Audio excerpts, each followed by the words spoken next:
Alright, unmuted. Social hour. Mr. Olds, could you let us know if you can hear us, okay?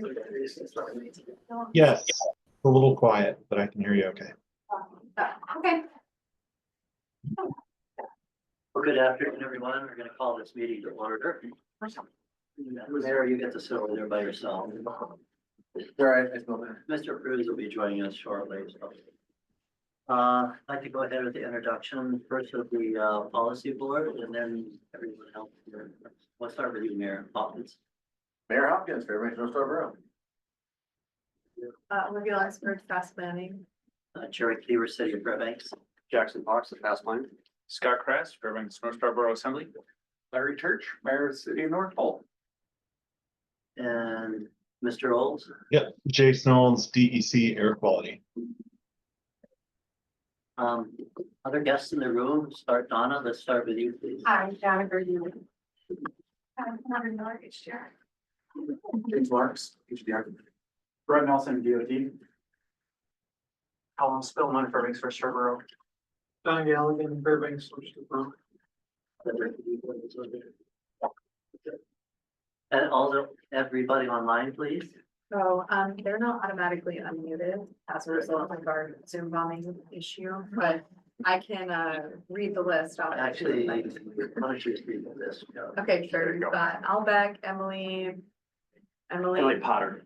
Okay, we've got an anonymous attendee, Heidi, Jenny Quakenbush, Jennifer Wright, Joel Brand, Julie Jenkins, Caitlin Wilson, Kate Duver.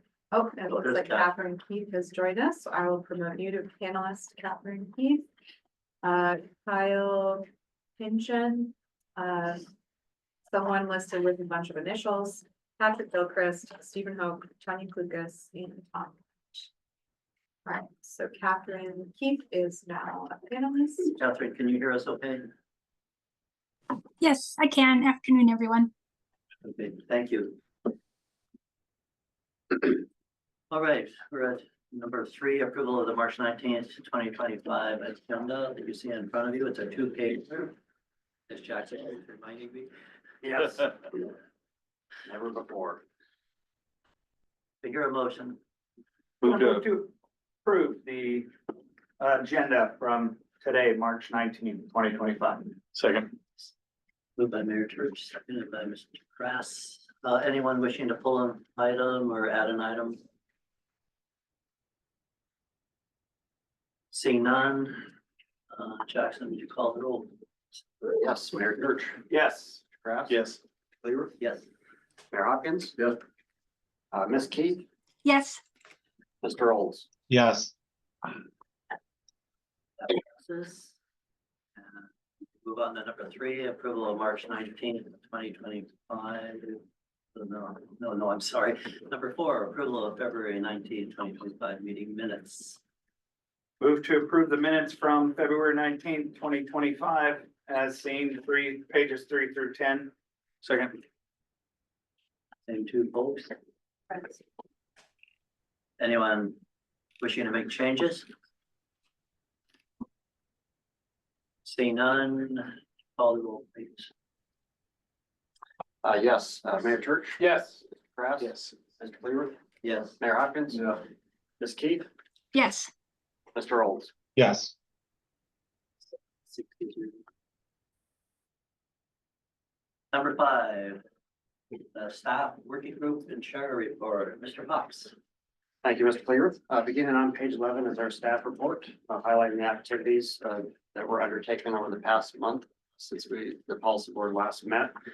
A few items here underneath project and planning meetings. First one of which is we did complete our interagency consultation for air quality conformity with our federal partners on our TIP amendment number 1.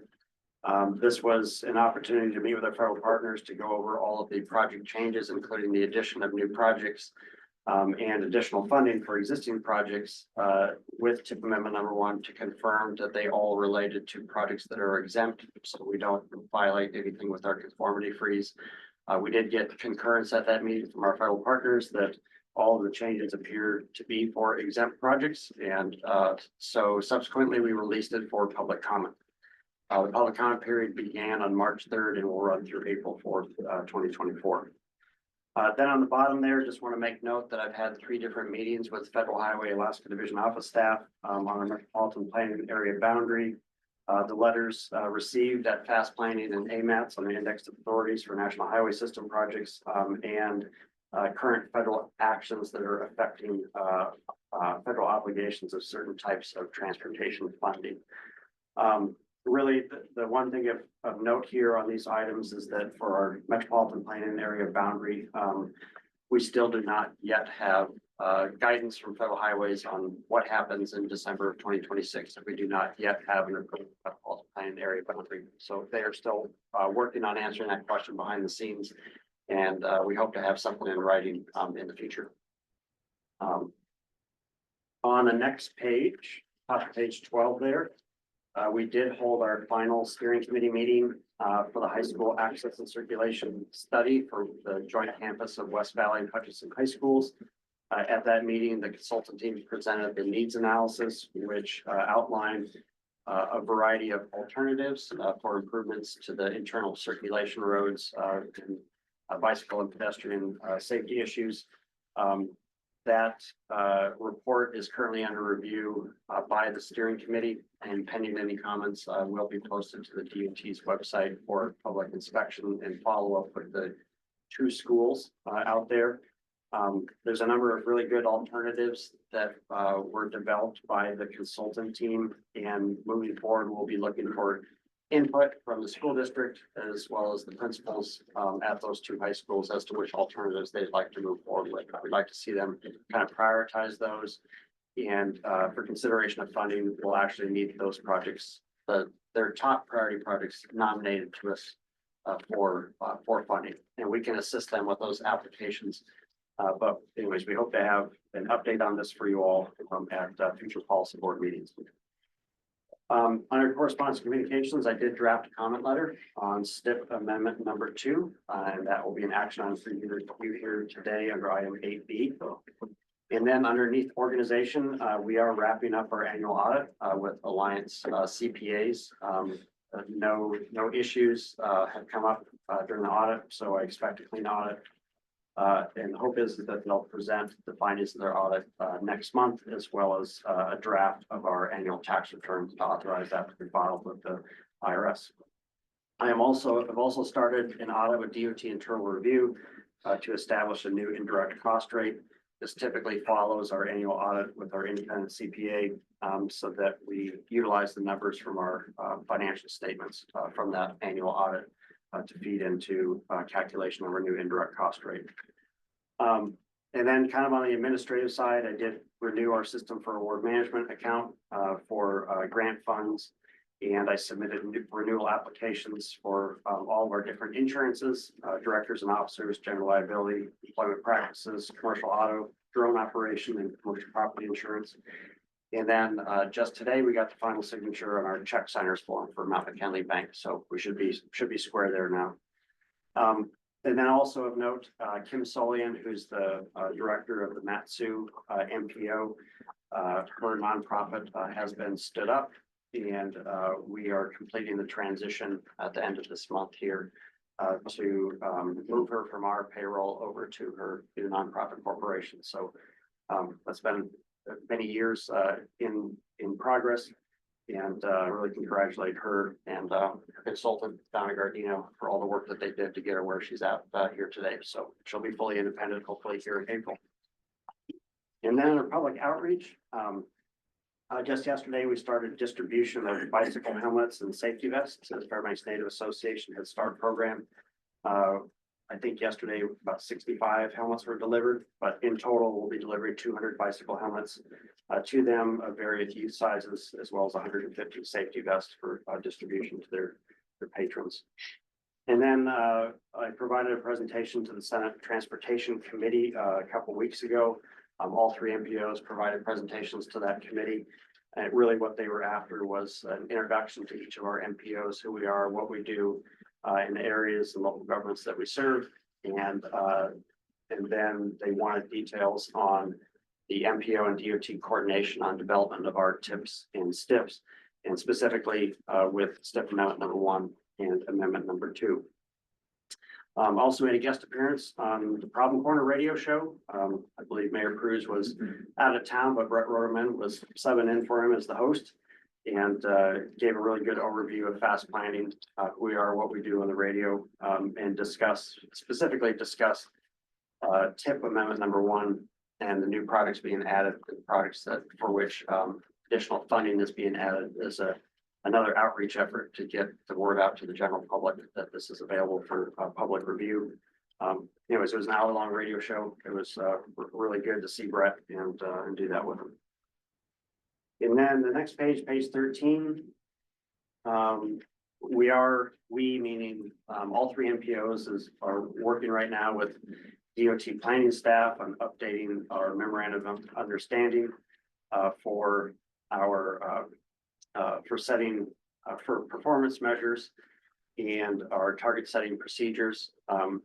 Just to kind of refresh your memory, these are the procedures that, like, annually DOT sets statewide safety targets, and it comes to this committee annually for us to either state our support for the statewide targets or create our own safety targets for our area. Now that the Matsu MPO is up and running, they need to be added to the MOU as a party to the agreement. And we're just doing some very minor language changes to that, but this is a process that has worked pretty well for us for the past 5 years. And we will bring that revised MOU to the technical committee and policy board next month for your approval to sign. And then my last update here on the staff report is that with the potential closure of Crow Creek Elementary School and some of the uncertainty around electric vehicle charging stations and investing in that project, I have put together a list of current scored projects that have not yet been awarded funding for your consideration here today underneath item 8C to reprogram some of that funding to other projects that are waiting in the wings until we learn more about the Fate of Crow Creek and learn more about or get further guidance or direction from our federal partners on whether or not if we spend money on electric vehicle charging stations, we'll get reimbursed. So there'll be a proposal here that I share with you that the technical committee made later in the meeting. On page 14, Catherine Keith had asked for a mid-year budget review for fast planning. And so Deborah taught in her office, pulled our general ledger, and I prepared a budget versus actuals for you all to review. We're not quite at mid-year yet. Mid-year would be March 31st, 2025. But as you can see here on page 14, at 5.5 months in the year, our target is to be under 46% expended across all of our accounts. And currently, we're at 38% expended, so we're well below our target across these accounts. And I don't have any concerns or as far as projecting future budget amendments at the end of the federal fiscal year, with the exception of our advertising account. If we do advertise our pre-policy board meetings as being open to the public, I would appreciate amending that budget to increase it by $5,000 to cover the additional advertising costs for those additional meetings. But this time I have no concerns in any of our accounts of being overexpended on each of these categories. Behind that, pages 15 and 16 kind of show you the more granular detail on the budget for each of those accounts and what's being spent in each of those accounts. And then page 17 shows you our account for undesignated fund appropriations. And I know later on the agenda, we'll be discussing hiring independent legal counsel to review the state's proposed revisions to the operating agreement. And this would be the account that we would pull that money from. I'm not anticipating that we would need to do a budget amendment to pay for that. I would simply do a budget transfer, transferring $10,000 from our grant writing services line item down to attorney consultation fees to raise that amount up to $15,000 to cover the cost of that review. And budget transfers in our fiscal policy are allowed to be made by myself as director and not have to come to the board. Yes, Mayor Bruce. Have you put that in a location as an action here for us? What would that be in the future? So in our fiscal policy as executive director, I can transfer money between accounts as long as I don't. I would come to you for a budget amendment if I needed more money in an account, but this account has sufficient funding that I can transfer within it. to. So you're giving us proper notice now if you're, that's good. That's correct. And I would do a staff memo at the next meeting stating my transfer and show you the new budget sheet. Thank you. Mr. Hopkins? Thank you, Mr. Chair. Always good news, which is a question about the structure of the North Pole bus shelter, $30,000 in there. Can you describe what that would be for? So last year, we got a request from the city of North Pole for funding, for construction of a bus shelter at the Santa Claus House. That funding has not been requested, to be provided to the city of North Pole yet. As I understand, the, quote that the city of North Pole received for construction of a bus shelter far exceeded that amount. So, that money is still there and available, pending a request from North Pole for the funding. Wasn't that also on private property? It would be done within the, road right away, that back sidewalk. Mr. Hopkins? I guess. Ours runs, when we have bus shelter structures, our amount we ask for and allow for, appropriation is about 100 grand. So, yeah, substantially more. I don't know what the bids have come in lately. We've got one in the CIP, the capital improvement plan coming up in FY 26. So maybe we'll know a new updated amount, but 100 grand is about the amount we run. Merit Church. It's our challenge. Sir, yes, sir. So those bids did come in, 90 to 110, for our area and what we're wanted. We're looking at options to try and build those out a little differently and be a more cost-effective rate to try and meet the 30,000 need and, make that happen. So we're working on that and trying to make that happen. So appreciate leaving that alone for just a few more months and letting us, try and get that situated and dealt with. And then if I may, I have just one quick question on the financials. I see the office lease, for, 205, but currently we're in 215. Is that in here as well? That's just a typo, yes, that, Okay, this office lease includes suite 205, 215, and our storage in the basement. okay. Thank you very much for that. Ms. Keith, did you have a question? Yeah, thanks very much, Jackson, for pulling this together. And my request for having this on the agenda was just to help us focus in and better understand our fiduciary responsibilities as board members of a 501c3. So this is helpful. Just a couple questions. I think it's page 14 where we have the balance of 507,000. Is that like the only bank account balance that is that Fast Planning has? Do we have multiple accounts for different fund sources like our MPO planning? And does this include like previous years, or, you know, if there's funds left over that have been allocated from previous years? Could you just speak to that? I apologize, I'm just not familiar with the architecture of the Yeah. budget.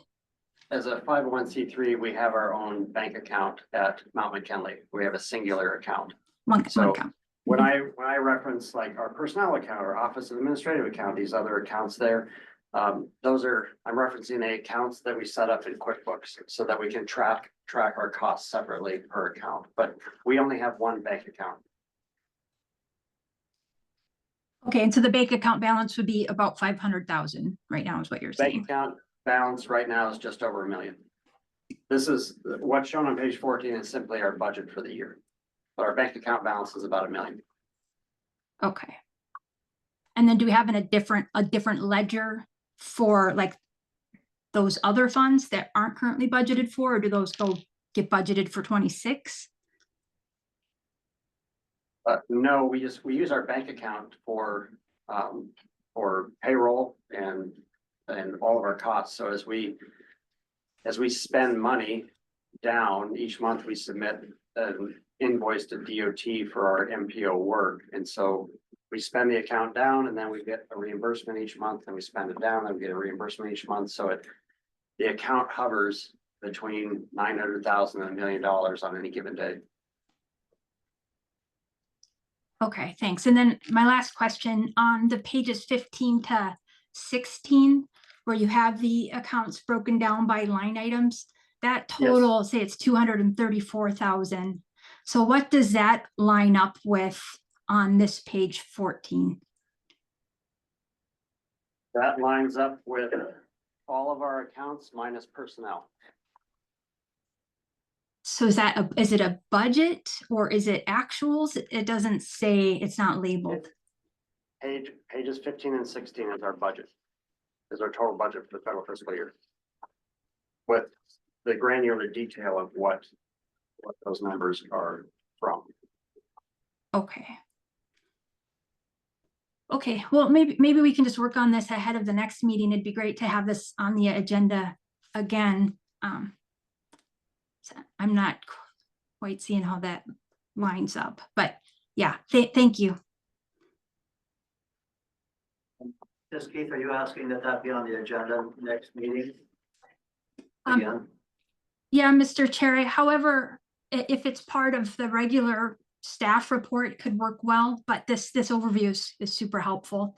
If it's something that would be, if you agree. Well, that's up to you. You're a policy board member. You can ask for things to be on the agendas. Okay, thank you. I'll be requesting that. That would be great. Yeah. Mayor Hopkins. Two quick questions on that, Ms. Keith. At the very beginning of when you said you requested this, I just missed the word. You said it was something sharing.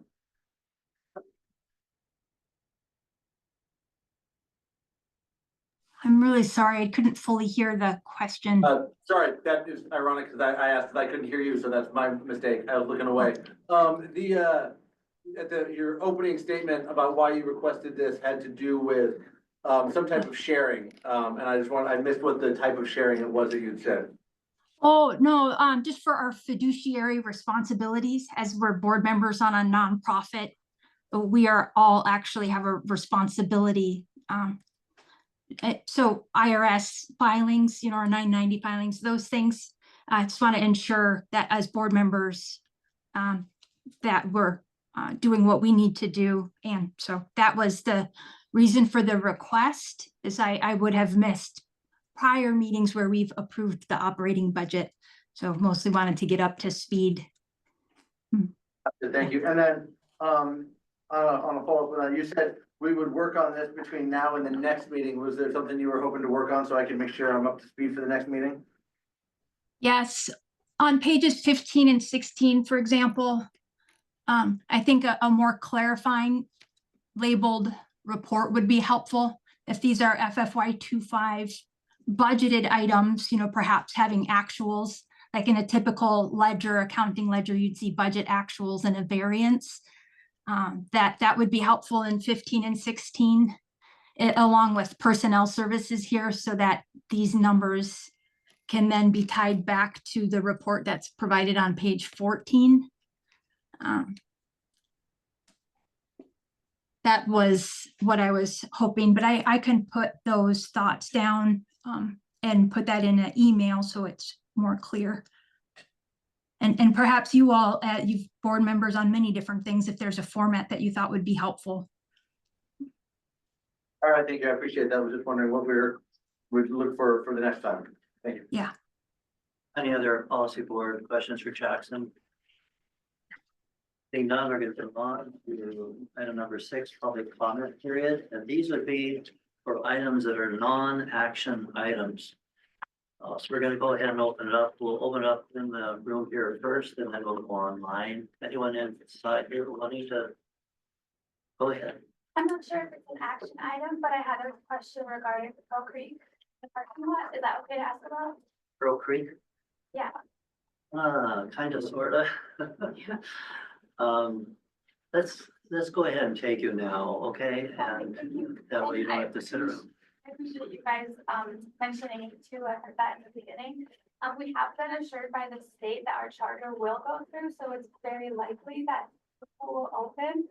So I was just wondering, outside of what you said about waiting for the fate of the school, is there any way to just know what the budgeting will look like for that project? Okay, can we get your name, please? I'm Naomi, Minnesota. I signed it.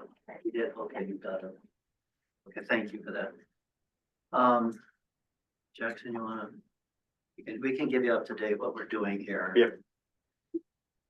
Yes, We do have someone else online that wanted to provide testimony to Pearl Creek, and I told them to wait until 8C. So would you like to bring them in as well? This general public comment period. After the reappropriation of money, but, Right. since I took one liberty here, I'm gonna take another.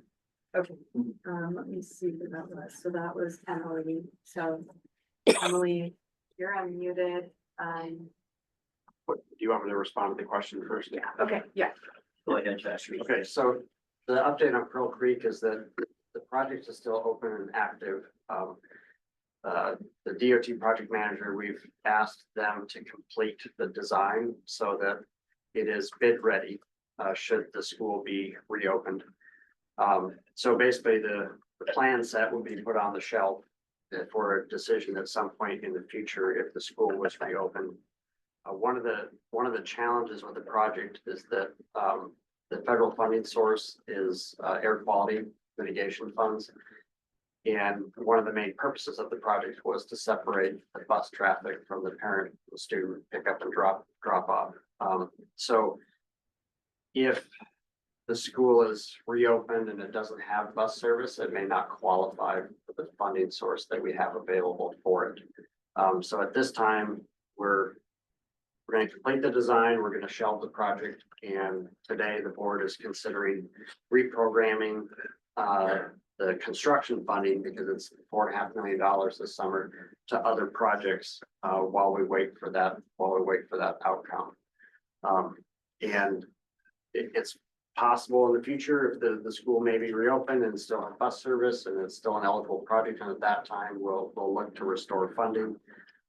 It's also possible that the project could be rescoped and renominated to us, because if the additional access road to the school is not needed because there's no bus traffic, the scope could be modified and we have to line up those eligibilities with our another federal funding source. So I would consider it in open conversation, but today we are looking at reprogramming this summer's money to other projects while we're in limbo.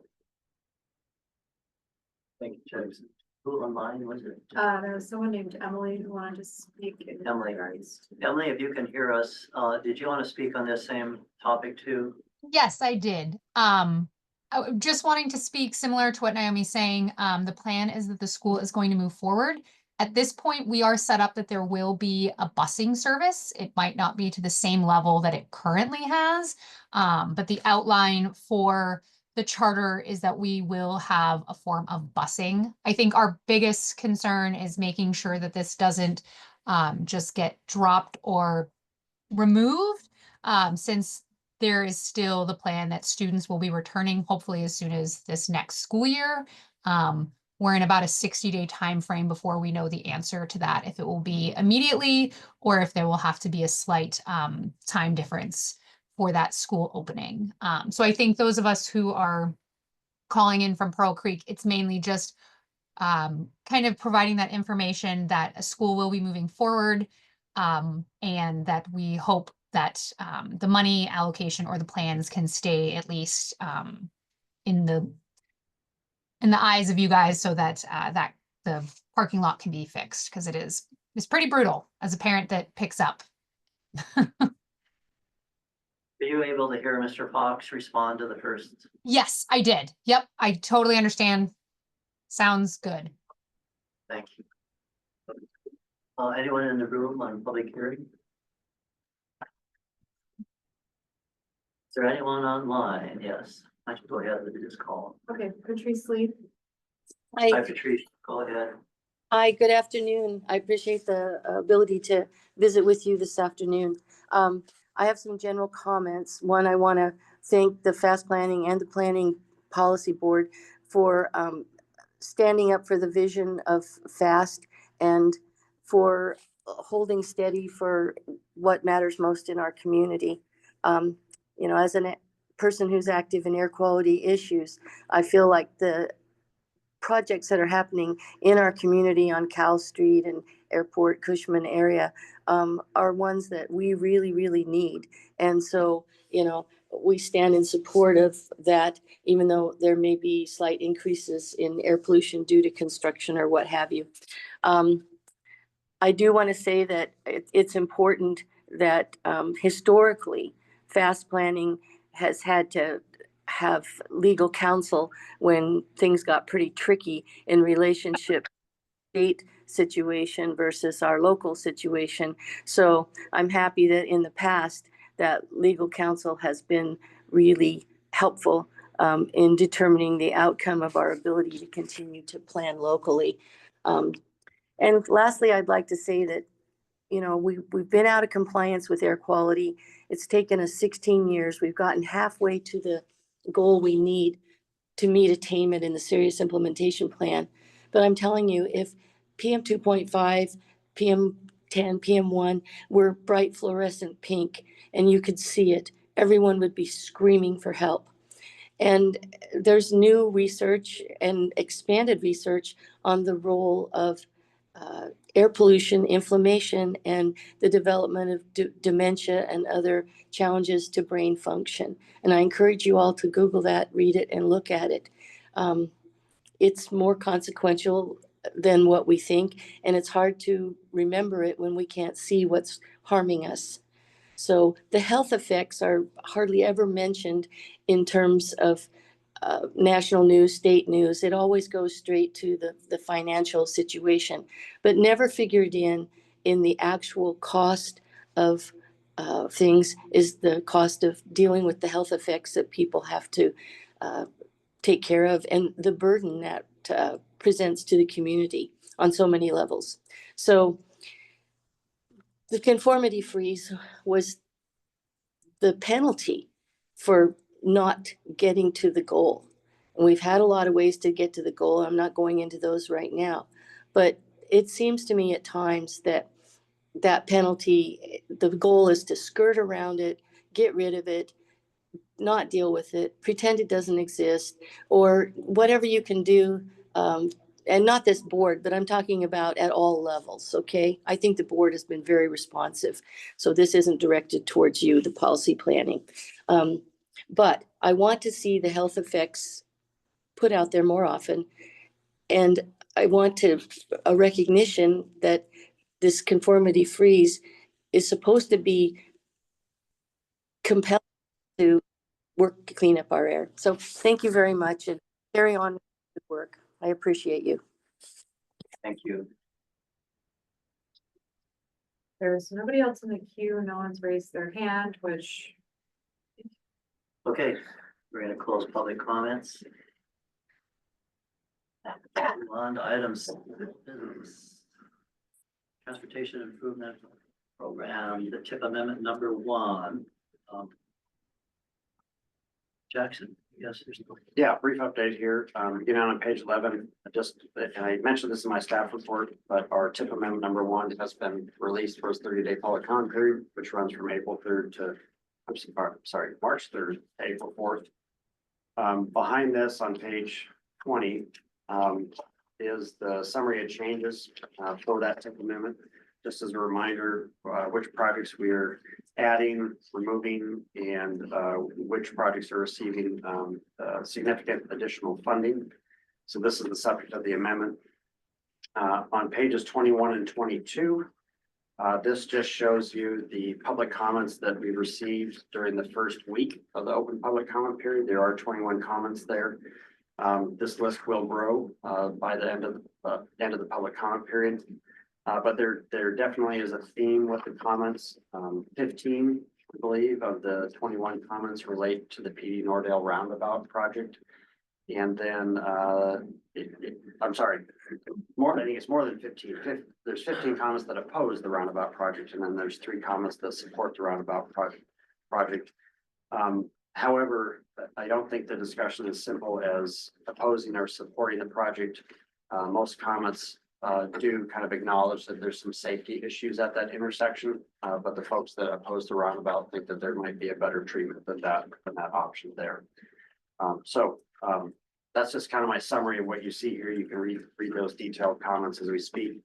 We of course have not provided any responses to these comments yet. We'll wait till we close the comment period and share with you all next month the full list of comments that we received, and we are hoping to have all the comments and all the responses ready for you to review on April 16th and have the policy board consider approval of the amendment at that same meeting.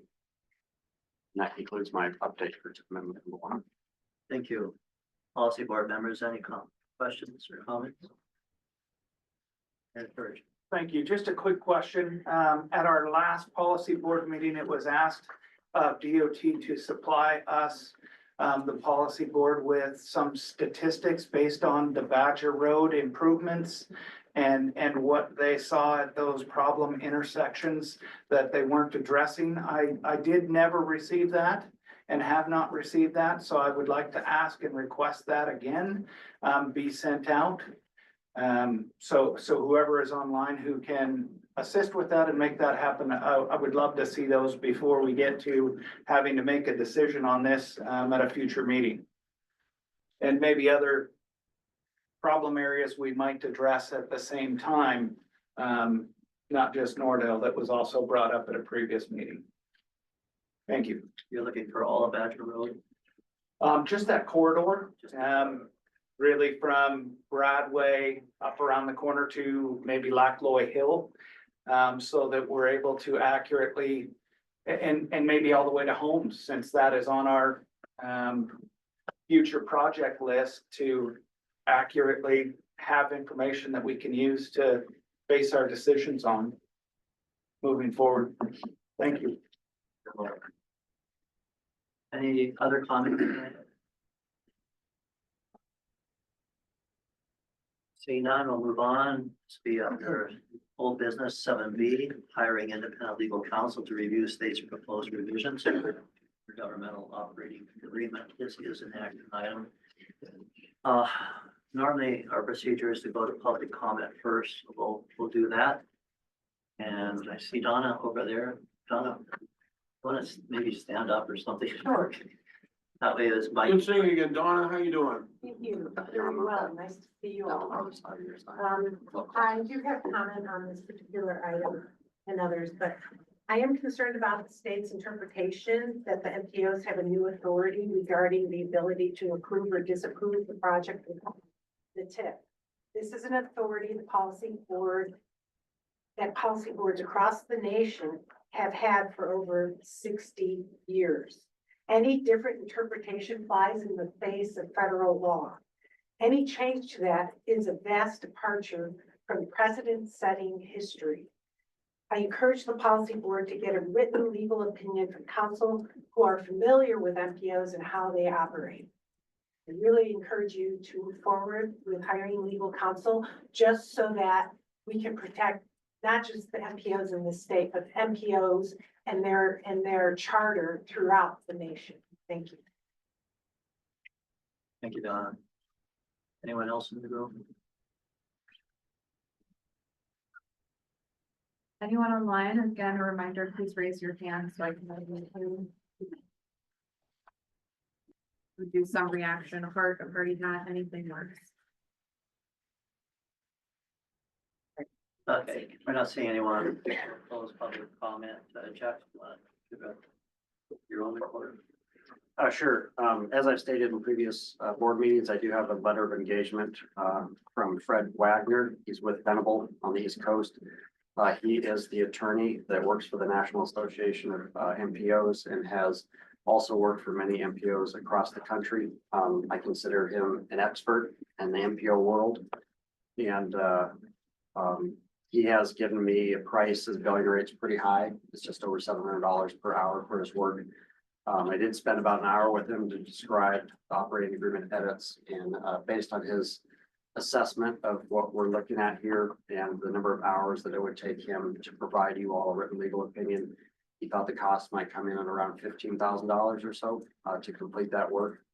And really the deliverable would be a written legal opinion from his office that could be provided to all of your municipal attorneys should the operating agreement edits come up in the future, so that you haven't had an expert's opinion on those edits.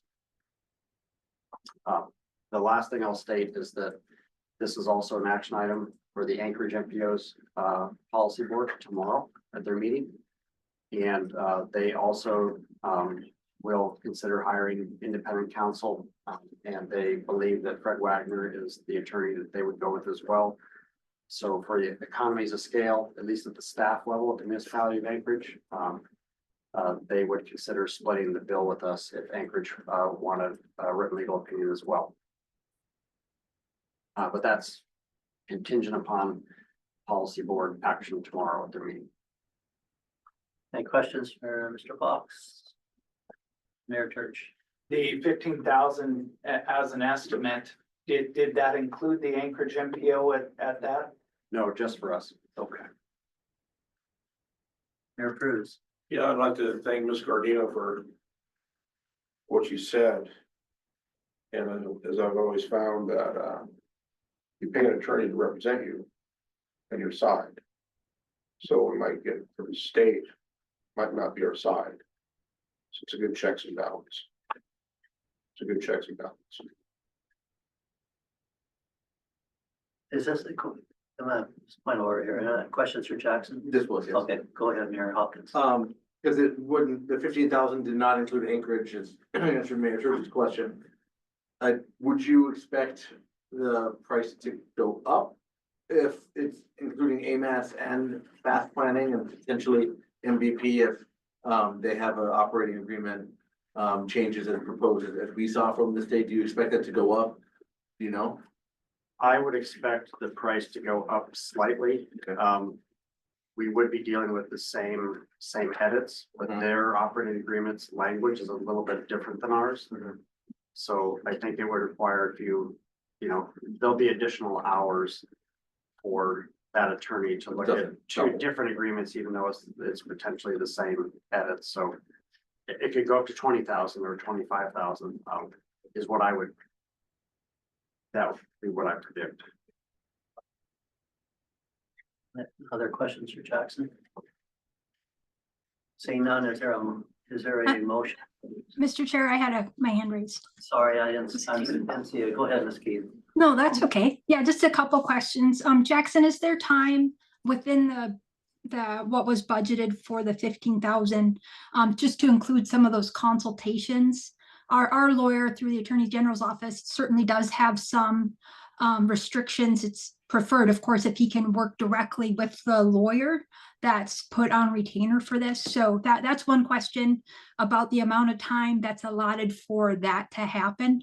So I think that would be beneficial. And then secondly, as far as meetings go with the legal counsel, it would be great to include the policy board so that any of the board members, if interested, could attend the meetings. And not only with the legal counsel, but also with Federal Highways when we're meeting on this topic. I didn't see meeting notes or anything from the meetings that you held. I think it would be helpful for all the policy board members to have access to that same information so we can be kept current. But yeah, excited to move the conversation forward on this. So yeah, there are two questions: time for consultations with the state's legal counsel, and then inclusion of policy board members. Thank you. Then Mr. Olds, please. Yes, and just to clarify from Mayor Hopkins' question, so where the scope of the project would increase if AMAS is looking to similarly employ outside counsel, we would then be splitting that bill, is my understanding. So while the total scope would go up to say 20,000, we'd then be paying half of that. Is that fair? Yes, that's correct. That's correct, Mr. Olds. Yeah. And to answer Ms. Keith's questions, the engagement would be an independent legal review, and the delivery would be a written legal opinion. And my expectation was that written legal opinion would be presented to the board in a meeting. So, but the assumptions going into the legal counsel engagement is that documents would be provided for review, not necessarily Q&A. The price would, I think, increase dramatically if we get other attorneys in there to sit across the table to discuss the matter. This would just be an independent written legal review. And I've not signed that engagement. None of this work has occurred. The only thing I've done so far is have an introductory meeting with the attorney. And they provided me a letter of engagement should we choose to move forward. Yeah, and just to clarify, in addition to, maybe that's a better way to say it, in addition to that independent review, I think the benefit in having the legal counsel here work with Federal Highways legal counsel, in addition to the state's legal counsel, is what's going to be needed so that we have common understanding and can find a path forward. So there's that resolution piece. We can all have our own independent opinions, but getting the agencies together to work through that and identify a recommended path forward is, I think, key. And if that's a separate piece from that, then that was my question. But, and it sounds like it's not currently included, so. That would be separate. Mayor Church. Not to put the cart before the horse, but have you reached out to AMATS and are they planning on using the same legal counsel that you have reached out to? And Yes. is there a second option to this counsel that you have found? Not that I've found, no. Thank you. But yes, they would be using the same legal counsel. Mayor Hopkins.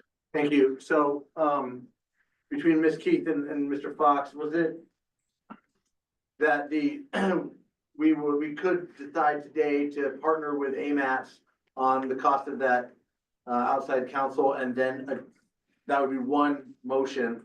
And then additionally, we would discuss later for the two attorneys to get together, the Department of Law and the private counsel to discuss it? Or would that be one motion and one funding item that you're looking at, Ms. Keith? I'd prefer that to be one item, and it wouldn't just be with the state legal counsel, but Federal Highways as well. They have good legal experts that can, I think, come to the table as part of this. Right, after that discussion, as they talked or before they write the letter or what, to get everybody on the same page, if AMATS and Fast Planning are gonna be splitting that cost, would the state be interested in also helping to split that cost 3 ways, as that discussion would substantially increase the overall cost? Mayor, I'm gonna have to get back with you on that and consult with our legal counsel. I'm not sure how that, I'm not sure about that. My guess would be that no, we're covering the costs of our legal representation. But I can get back to you. Thanks, I appreciate that. Maybe we could save time by getting a letter from the Department of Law stating their opinions on those citations that Ms. Cardino and we discussed at the last meeting. Somebody from Department of Law wanted to write that letter. Maybe that's a way we could keep the cost down for FMATS or FAST and AMATS. Any other discussion on that? Okay, I need a motion before we go on here. I move to have staff discuss with AMATS following their action item for us to split the cost half and half for the legal counsel between AMATS and FMATS for opinions on the operating agreement changes proposed by Alaska State Department of Transportation. Second. Yes. Moved by Mayor Hopkins, seconded by Mayor Cruz. Did you get all that? No? Discussion. Good job. Mr. Press. Thank you, Mr. Chair. I think this is a wise choice.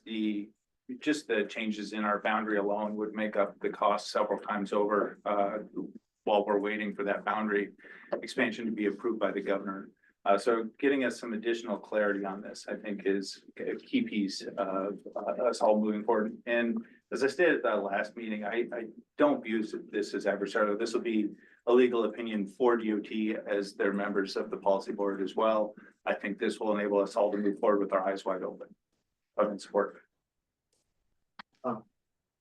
Mayor Hopkins. Would that motion include that I made, which did not mention the boundary changes and the signature on the governor's desk, we would need to amend the motion to ensure that legal opinion is included in there? I'd prefer you to restate your motion with concurrence of your second. Okay. I move that, following the action item by AMATS regarding their legal counsel decisions for the operating agreement changes, fast planning staff works with AMATS to split the cost with outside legal counsel to, advise us on the changes proposed in the operating agreement and the amendments to the boundary changes regarding the governor's necessary signature on it, and how those two will dovetail. The shortest amendment. I second that very long. I hope Deborah will And you remember. need to give this lady a raise. Yeah. Replay it. Okay, it was moved by Mayor Hopkins, seconded by Mayor Cruz. Discussion. Mr. Krabs. I do know that AMATS is also dealing with similar issues with their NPO boundary, and I'm sure they will also be interested in exploring that out. Anyone else? Mr. Chair, I'd like to further move to amend the motion, but do you want to close out this first amendment to the This is motion or? The motion's on the floor. This would be the first amendment, so go ahead if you want to amend it. You can't amend it. Remember, you have to deal with that, don't you? No, Okay. you made a motion. And then I restated that, you're right, she's amending the motion, yeah. Okay, So so, go ahead, Ms. Keith. yeah, thank you. So I move to amend the motion to both work with AMATS on cost sharing, but secondly, to request that the budget provide for coordination efforts towards resolution in addition to independent verification. I can There's restate second. that if it helps. I second. She restated too. Can you restate that, Ms. Keith, so I can make sure I got it? Yeah, so moving to amend the motion to first split the costs between AMATS and FAST. And secondly, to have the budget provide for coordination efforts towards resolution. In addition to the independent review that will happen.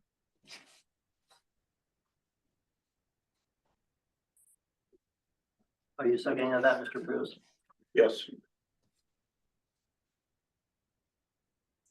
Discussion? Mr. Krabs. I'd be interested in kind of quantifying budget provide for. I guess a question for staff. What kind of range of funding will we be looking at for coordination? I would expect this contract to be over $100,000. At $700 per hour. And we've been through this in the past in our operating agreement with all 4 attorneys, the state attorney, 3 municipal attorneys. It's extremely time intensive and it's very difficult to get to a resolution with different attorneys at the table. I feel like this would authorize a tremendous amount of hours to complete that process that we might get in a little bit over our heads on the cost of this effort. It might be a necessary step in the future if we have a discrete task that we would like to bring our legal counsel back to work on. But I am worried about the budget implications of this, provided we're a small nonprofit. Thank you, Jackson. Do I continue?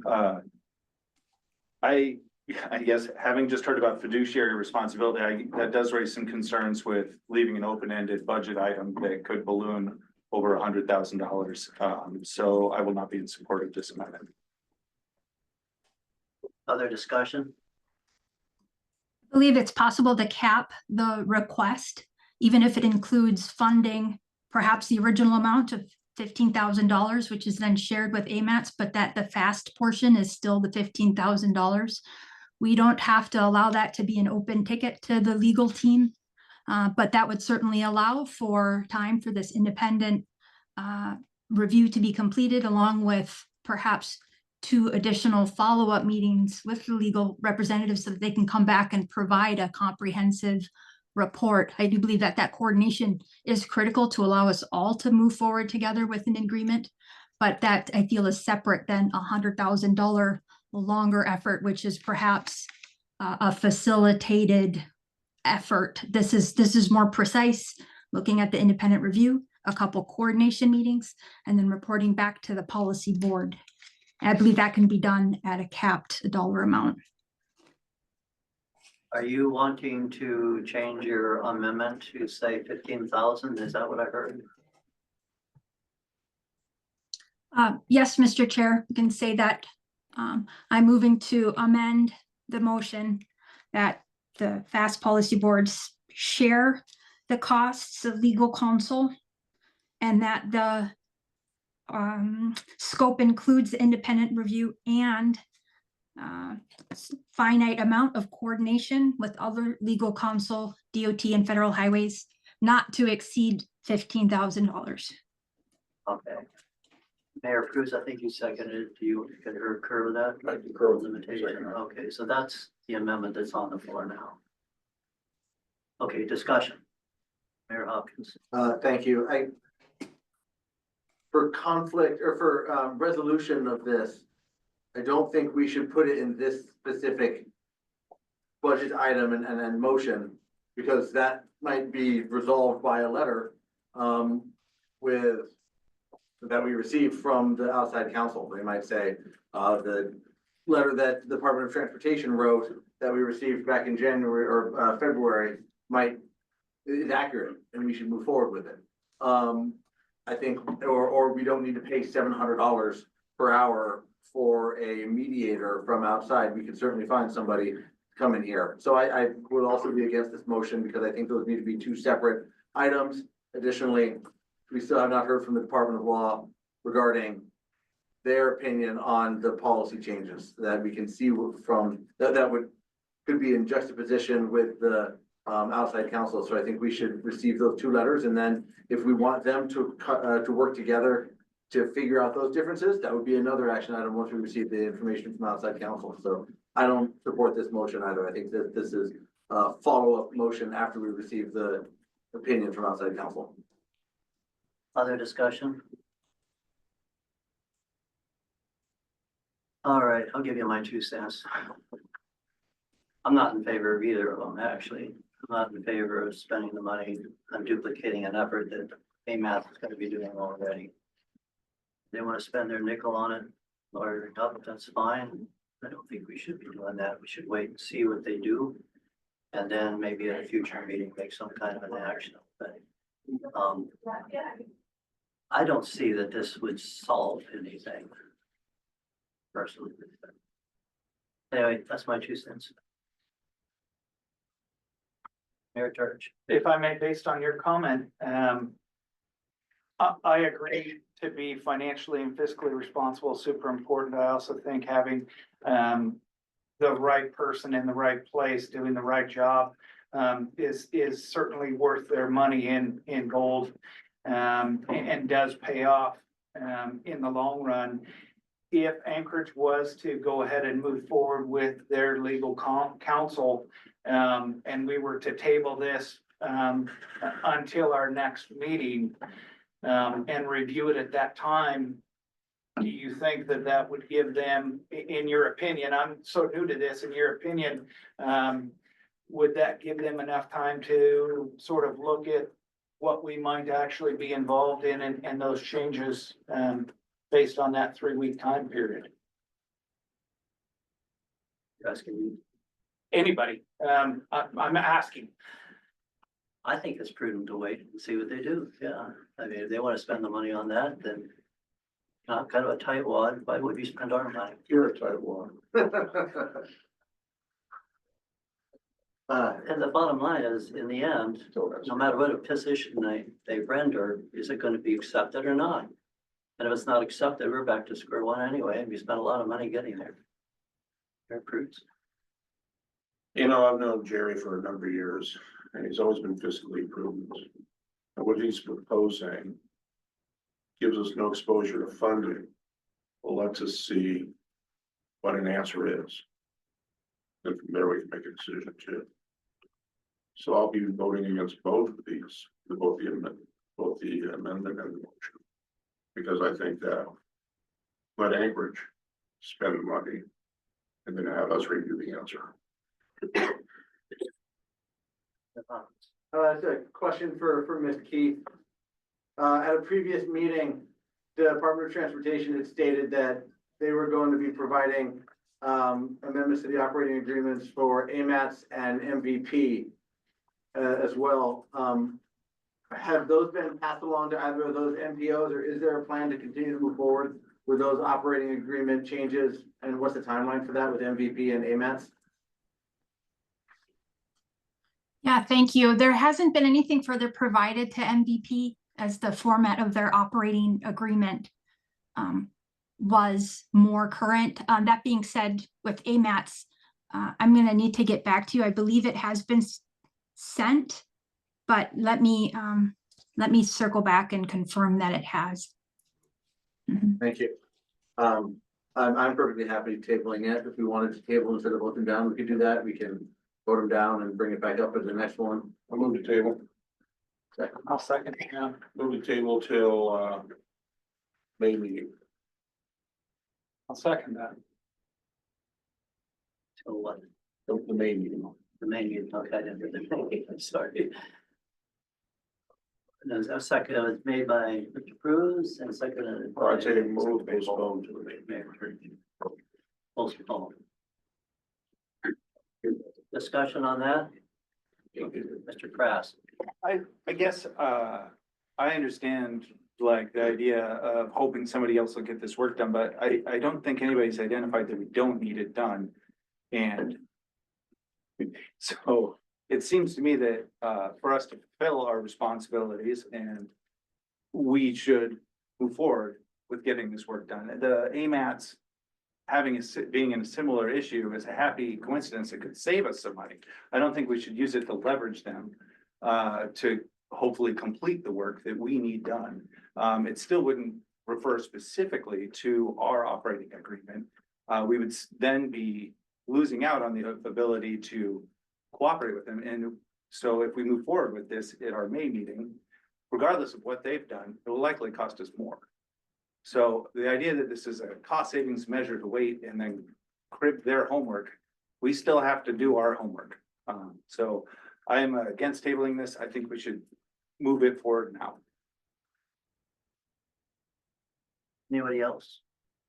Here, Are we able to have staff have side conversations with AMAS to see if they'd be willing to share it so we can just approve a similar one come May, so that we know that they're okay with it in an action item? That's something you could have a conversation with them, Jackson? Or they're already interested in sharing. Their board is just gonna say yes or no to the expenditure tomorrow. Can I suggest an edit to the postponement to April versus May, since we'll know tomorrow what AMATs. I'll take that as a friendly amendment, yes. Okay, there's no such thing in parliamentary procedure as a friendly amendment, but want to change the original one Yes, to, this would be April instead of May. thank you. Thank you. Employees are out yet? Very busy. All right. She's used to us. Any other discussion on that? I'm gonna go ahead and call the roll, or have Jackson call the roll up, sorry. All right, Mayor Church, Yes. Mr. Krass, No. Mr. Cleaver, Yes. Mayor Cruz, Yes, Mayor Hopkins. Yes. Ms. Keefe? You're muted, Ms. Keefe. Sorry, and a motion on the table is to postpone. Yes, Okay, thank To you. April. Yes, vote is yes. and Mr. Olds. Yes, It's been moved to postpone by a vote of 6-1. We move on, item 7B, oh no, that's what we just did. 7C, call for project nominations for EV charging stations, action from Jackson. Yeah, this item is a continuation of our discussion at our last policy board meeting. Again, as I stated at our last policy board meeting, I paused issuing a call for project nominations for a site host to nominate to us projects that would build electric vehicle charging stations throughout Fairbanks and North Pole due to the uncertainty at the federal level with this being a project that would get reimbursed with our federal funds. There's been a number of presidential orders and direct orders out of the US DOT office out of Washington DC to rescind funding for electric vehicle charging infrastructure. The NEVI program, National Electric Vehicle Infrastructure Program, has been revoked, is my understanding, and no new obligations can be made. We are using a different funding source, carbon reduction program funds, and these projects are still technically eligible in law and regulation and guidance. However, the Federal Highway Administration, Alaska Division Office cannot advise us on our risks moving forward with these projects. And there's even been a more recent pages 69 and 70 in your meeting packet. You'll see a new communication from AMPO, which highlights some guidance that's been passed on to Federal Highway Division offices. The very bottom, it's asking their teams to do a project by project examination and flag any project scope elements or activities for potential removal, including electric vehicle and electric vehicle charging infrastructure, which could be used on top of page 72. So I made this an action item here today so I can get a decision from the board on whether we should continue our pause until we hear further guidance, or if you would like me to move forward with the call for project nominations. We have $2.4 million set aside for this project at this time. This year's funding would just be $500,000 for design of the stations after the board has selected the locations. These are congestion mitigation funds, right? Carbon reduction. Carbon reduction, sorry, okay. A question for the board, you know, normally we do public hearing and then we do a staff report, Jackson. I'd almost like to reverse that, so the public can hear something first before they weigh in. Does anybody have an objection to that for the future of how we do it? Going into the future or just for Yeah. this specific item? Future, I messed up, I should have done a public hearing first before Jackson weighed in, but. It doesn't make sense to me to have that before they figure a report or something, but. Up to you folks. If you want to stay status quo, we'll stay status quo. Yeah, Mayor. I think status quo is decent. Unless there's been an update to an item, maybe we could take it item by item in the future. If there's been a change between the last time and this time, like what Mr. Fox just provided, we could vote to amend the agenda when we have it brought up in front of us, so we can move the report before public testimony in the future if it's needed. If it's just perfunctory, not perfunctory, but if we are taking testimony on an item that people care about one way or the other, I think it's legitimate to allow them to talk first, but I guess I'm open either way.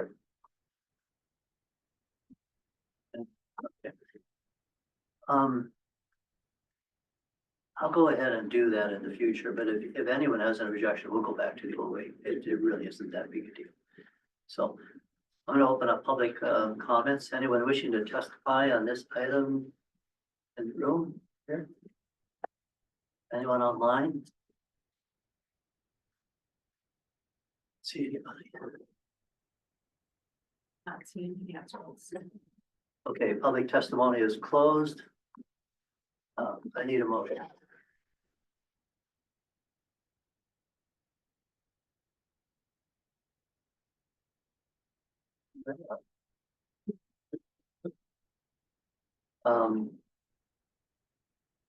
Are we, Mayor. these are carbon reduction program funds specifically, which this email says from Federal Highways, we are still eligible for obligating them regardless what they're being concerned. Would we be able to repurpose these CRP funds to other projects? Doing that later. Yes, later on the agenda, Okay. item 8, C, we're looking at reprogramming funds for this project as well as Pearl Creek this year to other projects.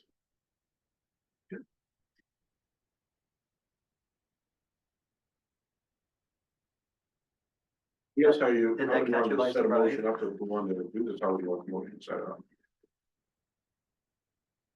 Well, the motion would be to, it must be in the positive, the call for project nominations for EV. So we're gonna go out for Renominate. proposals essentially.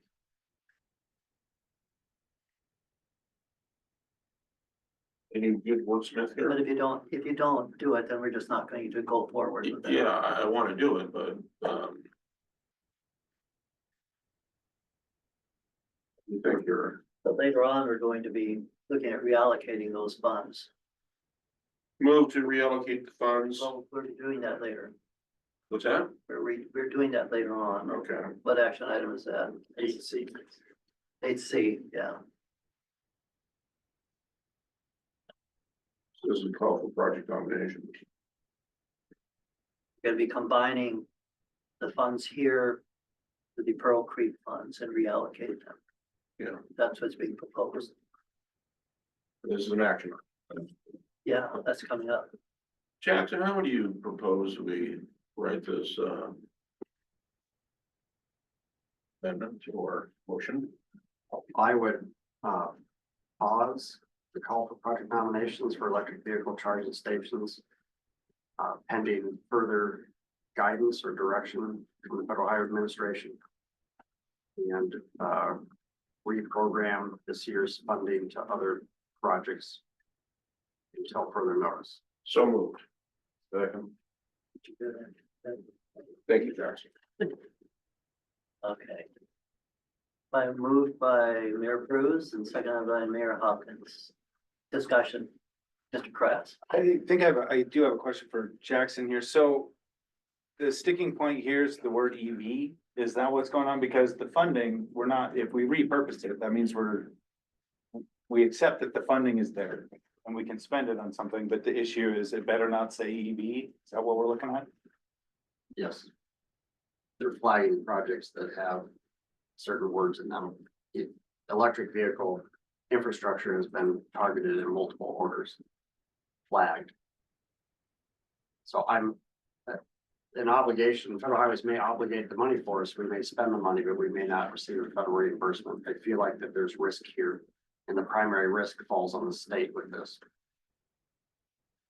And I don't want to say that we're never going to build these with funding that we have, but at this time, I feel uncomfortable moving forward considering the risk. And I guess there's a question for Ms. Keith. In past meetings, I think you've stated that the state was a bit more comfortable with the risk involved here and moving forward with this project. Is that right? Yeah, absolutely. We've had confirmation that carbon reduction funds are available for obligations. So when we do obligate it and Federal Highways has it approved, then we can move forward. And that could be one solution here, is that if the policy board still wants to move forward with the project, we could move to actually get a project opened up, which would mean that Federal Highways at that time concurs with the language, and then we can move forward getting project nominations back. So perhaps that is a good sequence. But yes, we're very comfortable moving forward. We want to obligate these funds. They are very critical overall for our August redistribution, and these typically are projects that the community is seeking. That would be my response, is that state is moving forward, obligating all of our funds that we have available for carbon reduction. Do you have the same view of risk? Sorry, Mr. Chair. Do you have the same view of risk if these projects are for EV charging stations? Or are you just saying that using those carbon reduction funds feels okay? We still have an EV project moving forward for statewide using our carbon reduction funds, and we'll be moving forward with that project ourselves. It could very well be that it gets rejected and then we have to work back and forth on the scope a little bit.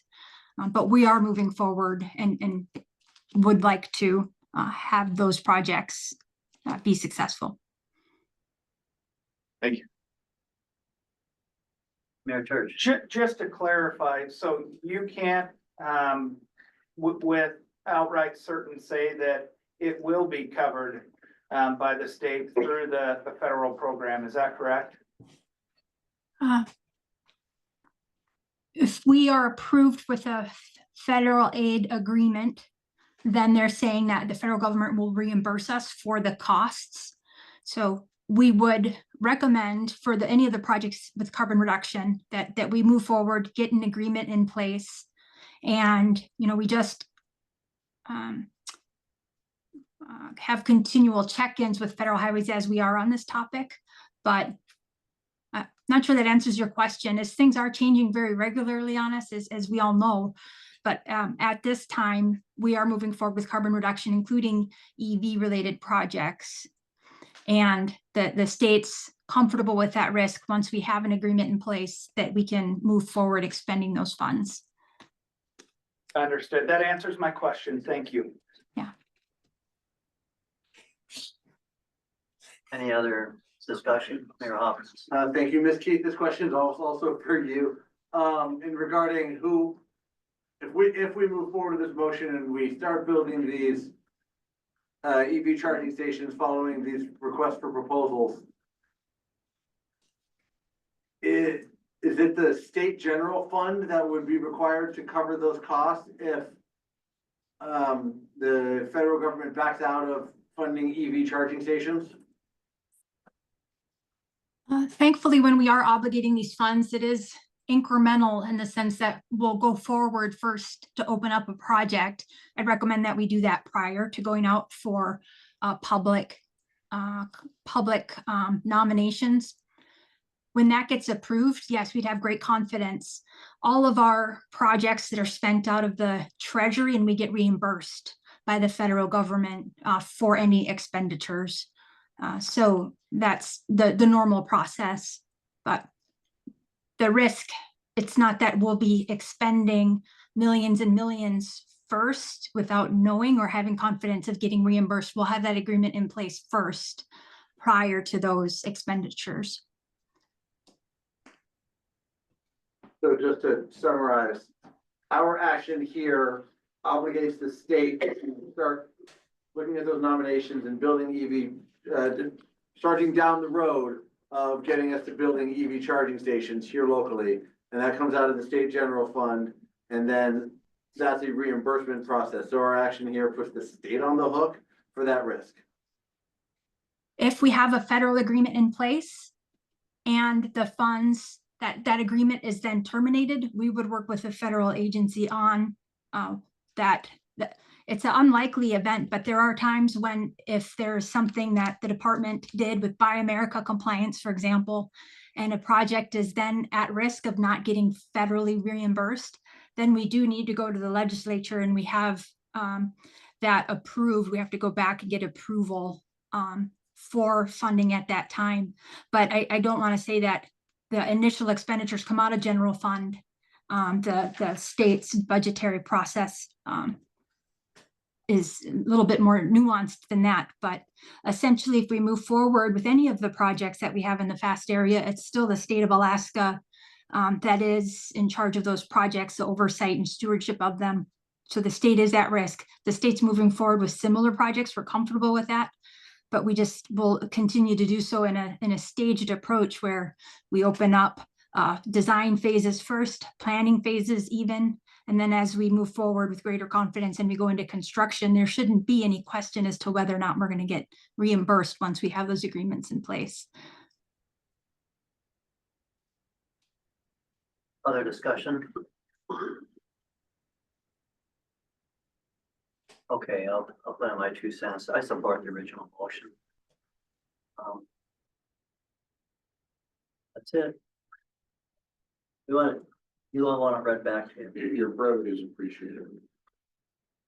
You support the original motion that Jackson stated and was put forward by the mayor. That is correct. Yes, please do read that, restate that. Do you have that typed up? I'll listen to it later. Exactly what I stated is to pause the call for project nominations for electric vehicle charging stations pending further guidance or direction from the Federal Highway Administration. And reprogram this year's funding to other existing support projects while we wait for an outcome. Move that and I second this. Any other discussion? Mr. Kress. I guess I'm gonna speak briefly against this. Hearing Ms. Keith's sort of vote of confidence towards getting these projects done, it strikes me that we should get a project set up and move forward on this as we intended to originally. They sound confident that they're gonna be able to move EV projects along as well as others. I'm gonna trust in the experts here.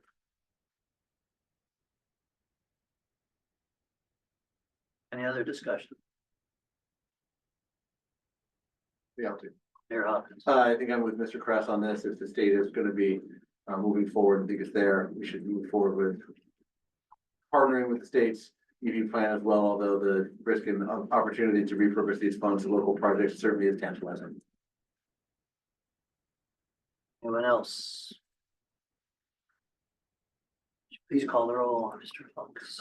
Yeah, Mayor Bruce, Yes. Mayor Hopkins, No. Mayor Church, Yes. Mr. Krass. Nope. Mr. Cleaver, Yes. Ms. Keith, I always get mixed up on the motions. I'm so sorry, but this is we're voting on whether or not to pause the That's call for correct. nominations. Okay, no. Mhm. Thank you. and Mr. Olds. No. Okay, so that motion fails on a 4-3 vote.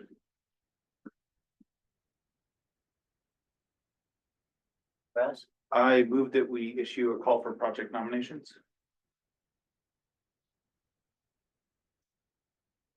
I guess on that road, I should second it.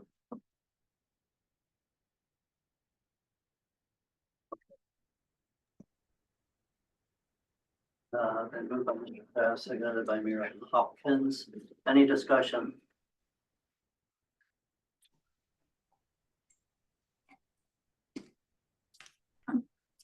I look at this and I go, I don't see the money personally.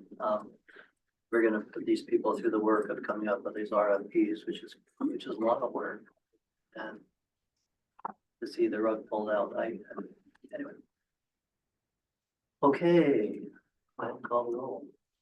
Mr. Chair, sorry, I would just move to amend that we first get a planning project start opened up, then go for a call for project nominations with the public so that we would have that certainty first before going out for public nominations.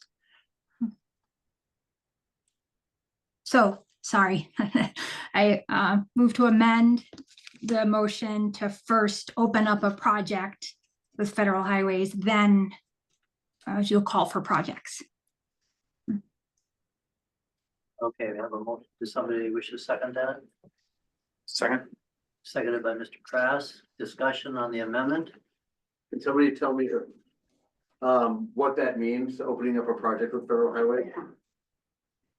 So we would ask, at fast planning at the staff level, we would ask DOT planning staff to obligate the design funding for the electric vehicle charging stations. If Federal Highways obligates those funds, then after we have that confirmation, we would issue the call for project nominations.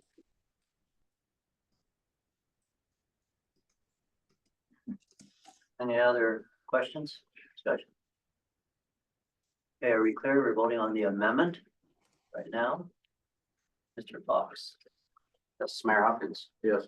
Mayor Bruce, Yes. Mr. Cleaver, Yes. Mr. Krass. Yes. Mayor Church, No. Ms. Keith, Yes. and Mr. Olds. Yes. The amendment carries. Now we're to the main motion. Any discussion on that? Fox, would you call the roll on that? Mr. Krass, Yes. Mayor Church, No. Mayor Hopkins, Yes. Mayor Bruce, Yes. Mr. Cleaver, No. Ms. Keith, I'm so sorry. Can you repeat the motion? It seems to cut out at the worst time. Mhm. the motion is to issue the call for project nominations, but first obligate the funds for the design phase. Thank you. Yes. Summarizing. Okay, and Mr. Olds. Yes. Okay, the motion passes on a 5-2 vote. We'll move on. Item 7D. Letter of support for House Bill number 26. Which is an action item. You all know that didn't proceed in House, it died in House.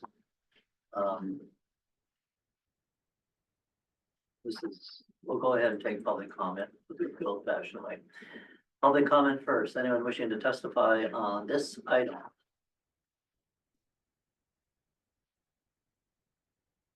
Seeing nobody, public testimony is closed. Or does anyone want to make a motion to take action here, or we just let it die?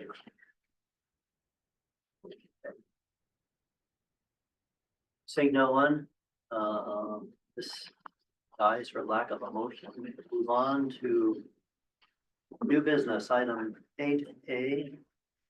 It's the presentation, I believe. Yeah, presentation by Al Beck, Alaska DOT, Northern Region. Thank you. Report. Yeah. Can you advance the slides for Al as he prompts you? Yep. This is begins on page 33 of the packet.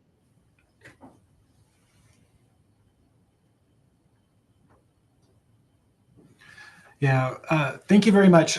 This presentation, I can go short or long, depending on the amount of time you want to hear, but it was generated by the 3 regions, and each region presents very similar information to the AGC to show our competency level on our project delivery on our tentative advertising schedule. And so we met with them about a month ago and shared this information, and they requested a monthly update, and we just provided our first monthly update today. If we move to the next slide. Just step in 1 second. If you asked for the short or long, I think we'd like to go the short way. All right, I will do that. So essentially we are mimicking a consumer report rating where we use color systems to show our competency level or the completion of individual tasks of milestones on a particular project.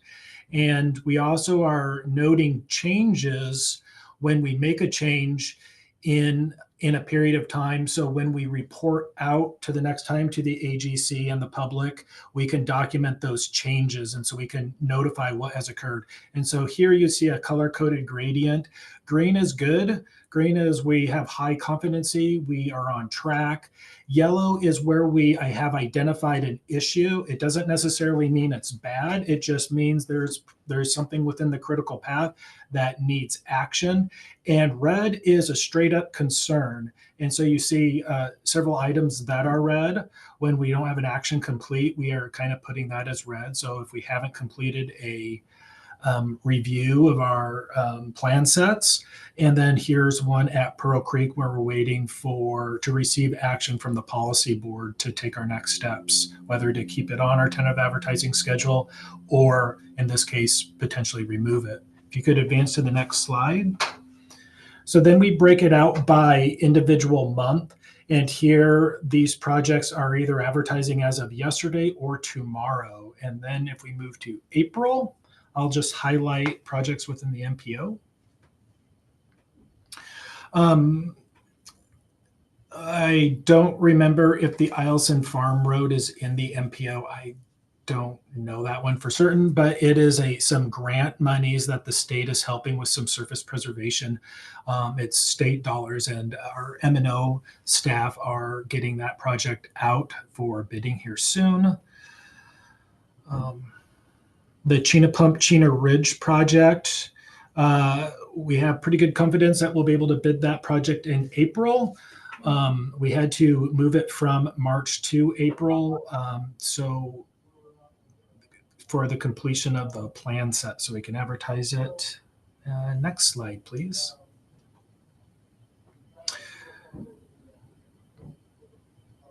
The fast area surface upgrades project, we're showing that one as yellow right now. That project is bound by the tip and it's out for public comment. And once that is complete and the policy board adopts the tip, that is one of the critical paths left on the project. And the other one is our memorandum of understandings with individual entities that provide maintenance authority over these future improvements, as well as receiving local match. So we're showing that one as yellow. Whether we can meet May, it might slide to June if we have some complications, but we're still targeting May for that project. Next project, or next page. Thank you. Those are outside of the MPO. For brevity, I'll skip to June or July, excuse me. Chena Small Tracks Roundabout. That project was a little bit delayed. We had it showing in March for advertisement. We moved it to July. Essentially, there was an historical district that slowed down our environmental process, and then we had to go through Section 4F to get that approved so that we could seek authority to proceed through final design, which we just have. Our consultant is furiously working on the plan set so we can get a review set out on the street. So we can have a review of the project and then advance that project and seek authority to advertise. So right now we're targeting July. The Pearl Creek project, that one is essentially, lack of better words, we're pausing until we receive direction from the policy board on the outcome of that project. And that whether we remove it from the TAS or we change the delivery of that TAS will be based on what we hear from you. And then the last project that I'll report on in August is the Yankovich Miller Hill Road project. We're showing that one as yellow. There's a typo on my slide. I apologize that it says Fed. It meant February for an abbreviation. We move it to August.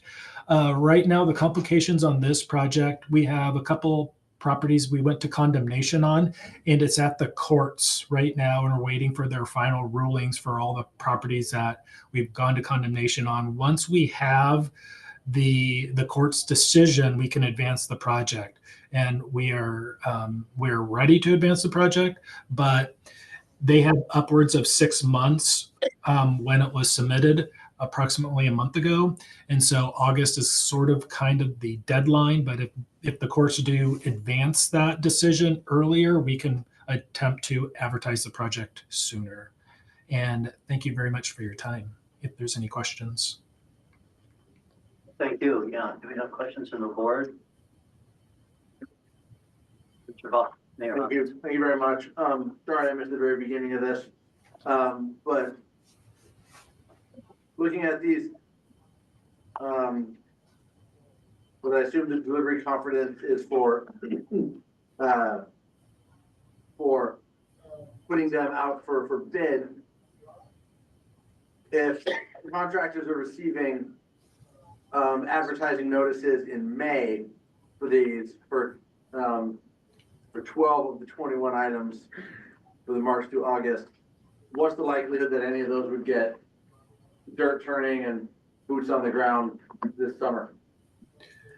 It will depend on the location of the project as it is associated with a barging schedule. So if we're looking at projects outside of the MPO, it will be based on the constraints that project has of going to a material site and developing those material sites, waiting for a thawed condition and stockpiling those materials, etc. So it will be a project by project basis, but the intention here is if we can meet these advertising dates and get it to the contractors, that the projects earlier in the season should result in contractor payments, physical work being done on these projects that benefit the communities. Looking at the months, can you give me a feel for what qualifies as earlier in the season that we could possibly see that work happening this summer? Could you give me a specific project so I could be specific? Northern Region ADA improvements, Nome and Stedman Street, that would go out in May. Okay, so that one is in Nome, Alaska. So if we advertise the project in May, that project will likely, it will have a 3-week bidding period. And then the bids will open. And then it takes typically upwards of 3 weeks to get all the required bid documents back from the bidding community or whoever the certified low bidder is, so we can award that contract. That puts that project roughly in the middle of June, when they would potentially get a notice to proceed with work. And now it is, what can that contractor do in that first season, whether they are already on site or have assets to move their kit into Nome, or if they have a kit in Nome to start beginning that work. And so it's going to be dependent on that contractor, the quantity of work that occurs in the construction year 25 for that Nome project. The other constraint that they have would be ice, and waiting for the ice to move out if they have to mobilize in. Thank you. And then on that note, one of the bigger ones here locally, the Chena Ridge, Chena Pump Road resurfacing going out hopefully in April. What's the likelihood that that project would be able to turn dirt here in our community? I would say pretty high competency, because that's a April advertising. That is likely a later May award, if not early June award. We have local material sites. Those materials are contractor furnished. We have not designated a particular site, and that contractor should be able to start performing work this year. It's essentially a mill and repave job, where they will mill up sections of road and repave sections of road, restripe, and then the other appurtenances like signs, etc. Thank you. And I apologize for the follow-up as I take this on, but I'm curious on it. The Chena Small Tracks roundabout, that intersection, would that tie in with the Chena Ridge Road, Chena Pump Road resurfacing, so they don't need to tear that area up twice? Would those be able to go in coordination with each other, or is that going to be too late in the summer for that one in July? The second one in July, the roundabout. Essentially, that project's anticipated to be advertising late enough that little to no work on that project will occur in the 25 construction season. Any other questions? Hey, Al, this is Jerry. I've got one on the Yankovich Miller Hill court case. Is that to determine simply the remuneration for those people you're going for, or is it deeper than that and they're fighting you in the taking of it? There was a couple condemnations. One, I believe we were challenged on, and I believe that one we've received a court motion on. We are waiting for the final documents for that, but that was in favor of the necessity of take.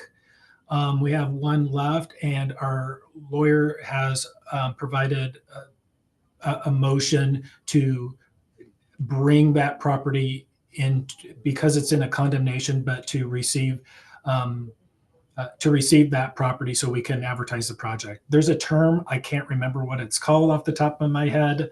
I apologize, but to basically transfer that so the project can go forward.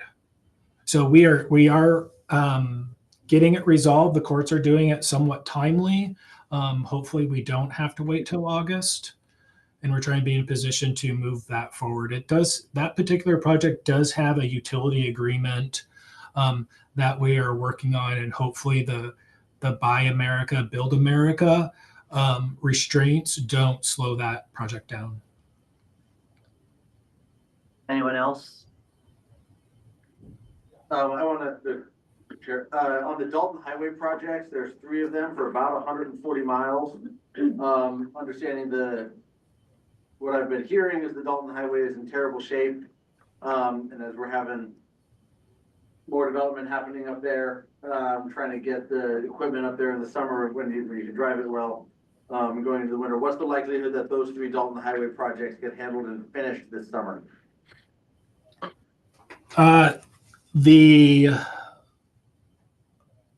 Project, there's a Dalton Highway 245 to 274, and I'm quoting that one off of memory, so I might be off a little bit. That particular project, I don't know if it will be completed this year, but a good majority of it should be completed this year. The Dalton Highway 90 to 104 project has a high probability of being completed this year. We have an M&O owned material stockpile that we're going to allow the contractor to use, but they have to replace. That allows them to get to work immediately and high float the road. And then on the off season of construction, they can then mine new material and replace that stockpile. The other Dalton Highway project, I need to gather more information to reply back to you on that one. I don't have that one at my fingertips right now. So I don't know how much of that project would be constructed in 25. I appreciate that. Thank you very much. Not super necessary. That's a decent enough back in the napkin math, and that is the smallest by a factor of 10 compared to the other two projects. So thank you. Anyone else? Thank you, Al, for that presentation. Appreciate it. You're welcome. Moving on to item 8B, statewide transportation improvement program, amendment number 2, comment letter from Fast Planning. Do we have public testimony on this item?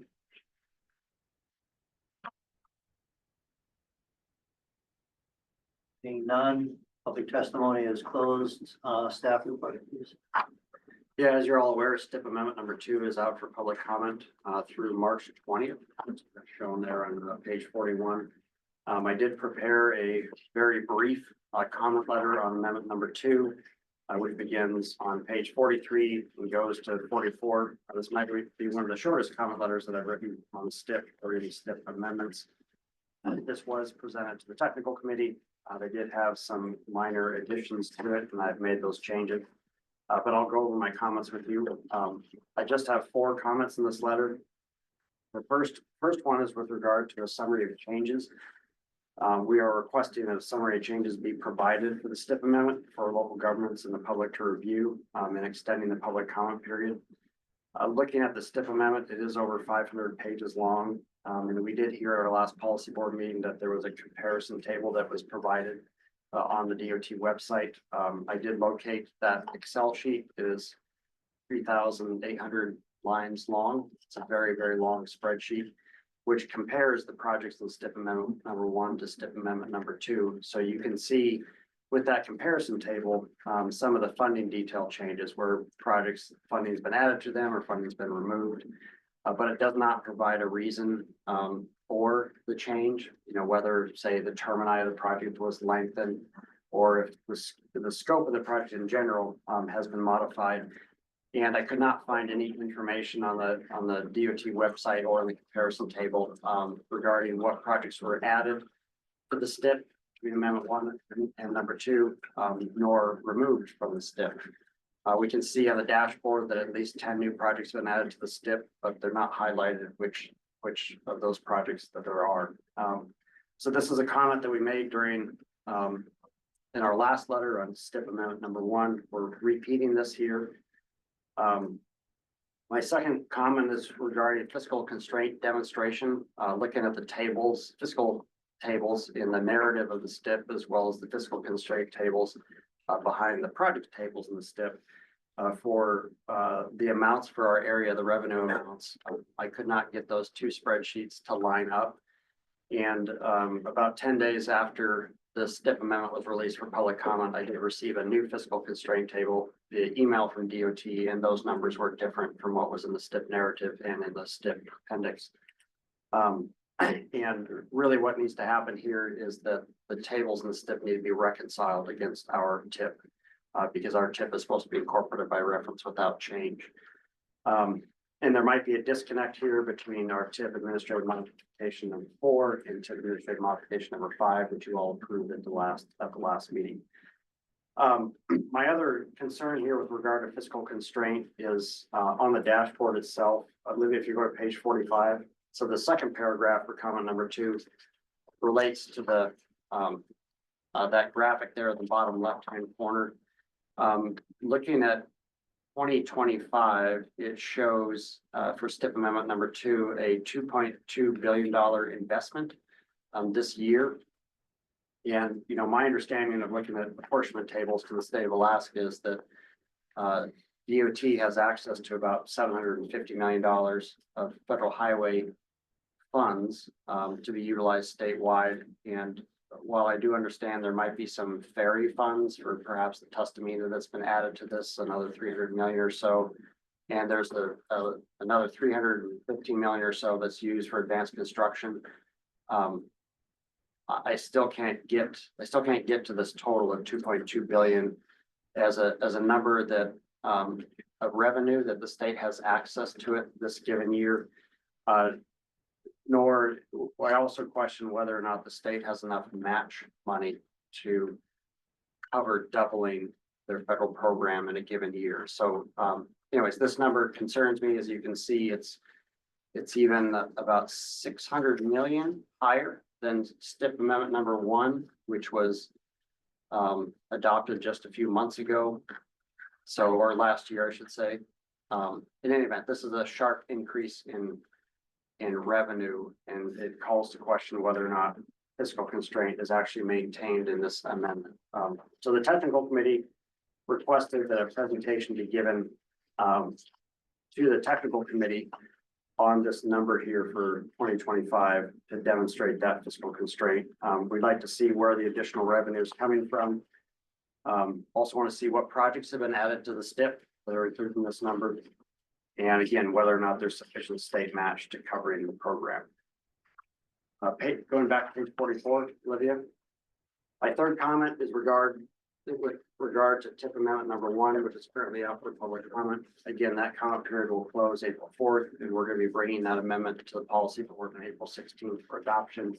And we're simply requesting that as DOT advances STIP amendment number 2 to federal highways for approval, that they incorporate our most recent version of our TIP, which would be TIP amendment number 1 in that submittal.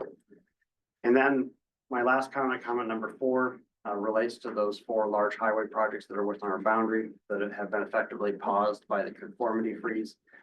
This is a repeat of a comment that we made in our last letter for STIP amendment number 1, that in the fiscal constraint tables for future years of the STIP, we should see some room for funding that is set aside to get these back to construction. At this time, federal funding in 2026 and 2027 is fully programmed to other projects. So what it appears when you look at the STIP is that all 4 of these projects will be built in 2028 or later. Though we have heard that the conformity freeze may be lifted later this year, maybe towards the end of this year, but provided the STIP is a planning document and you're planning for these projects to hit the books, it is my opinion that funding should be reserved in those future years to get these highway projects back on track, and that should be shown in the STIP. Otherwise, if they are funded in 2026 or 2027, other projects that are in the STIP currently would have to be kicked out. So that those are my 4 simple comments. And I have looked at some of the comments from the Anchorage and Matsu MPOs, and they're similar to what I have provided. Thank you. Any comments for Mr. Pop? Mayor Church? Jackson, with the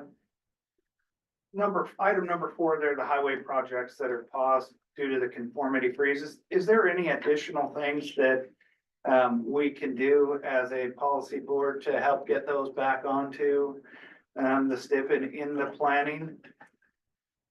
At a future date, when the conformity freeze is lifted, we will need to add in the construction phase for all 4 of these projects into our local TIP. And that gets incorporated into the STIP by reference. So there will be an action at the end of the year. But we do need to know from the project managers working on these, what year they anticipate these projects being ready for construction. I know the Steese Joe, for example, does have right-of-way issues that they're working through. So it is very possible that that might be delayed until 2028 or later. But my hope is that some of these other projects, in particular Airport Cushman and Old Steese Highway, that those might be much closer to being ready for construction in the next year or two. Thank you. So more coordination on these is needed. Ms. Keith? Yeah, thank you. Thanks, Jackson, for taking the first stab at putting a comment letter together. So can you go back up and share the screen to number 1, please?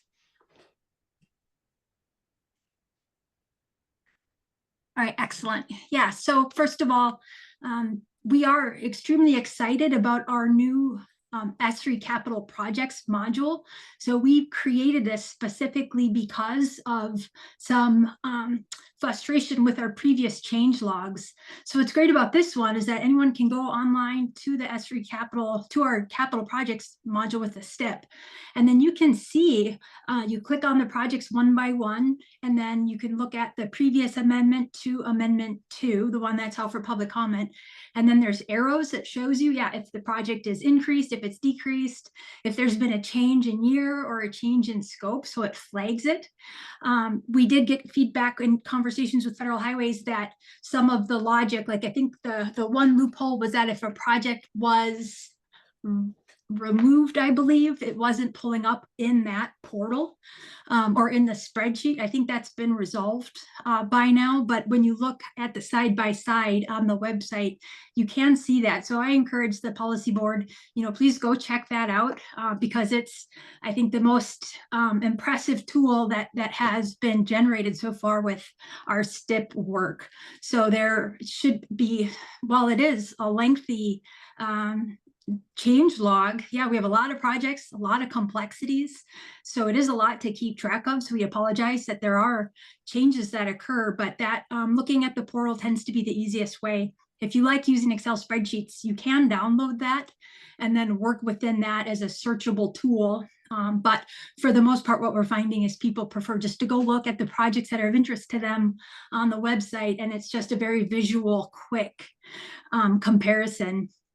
There isn't a federal regulation that says comment on why a project has changed, just because sometimes that can be nuanced if it's a cost estimate increase, why it increased, why there is a delay with an increase, or why we moved it up. So those specific reasons aren't listed in the amendment, but we are certainly coming up with some strategies for how we can communicate those changes. But I think for this comment, what we would love to see is how we can better disseminate change information in an efficient way, like to the policy board or within the FAST area. Because right now we're not separating it out, comments or project changes at that program level, because we're not programming projects in our STIP. But yeah, any specific feedback would be helpful if we can think of other things to add here. On the question on comment number 2, the fiscal constraints section, I'm very glad to hear that you're getting a presentation on how to read our fiscal constraint tables, because I think that'll be very helpful here. We, for the first time at conversations with Federal Highways and Federal Transit Administration, we created a separate fiscal constraint table just for urban areas. So we were excited about this. It helped us separate out, urban versus other areas of the state. So if you're in the urban area, you're curious about the funding going into that area, there's a separate table, so you don't have to weed through all of the lengthy fiscal constraint sections. So that part has been made, I think, easier for these purposes. And as far as numbers lining up, we'd have to see perhaps what areas you're referencing that they don't line up. Could be that we're not really comparing apples to apples in the tables that you were talking about. So if you're going to include this, if we want to include that as a comment, I'd recommend that some screenshots, because otherwise it makes it very hard that if there is an error and somehow it was portrayed inaccurately, we can't fix it. This is too vague of a comment to take any action on. So for us, we always appreciate the examples as precise as possible so we know what the concern is or what information appears to be in conflict. Then as it pertains to the amount of money in 2025, Also, the fiscal constraint tables show you exactly what those revenue sources are.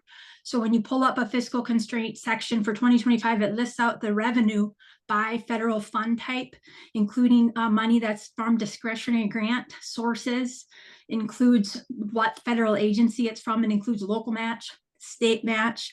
So it's very detailed, so there shouldn't be a question as to where that money comes from.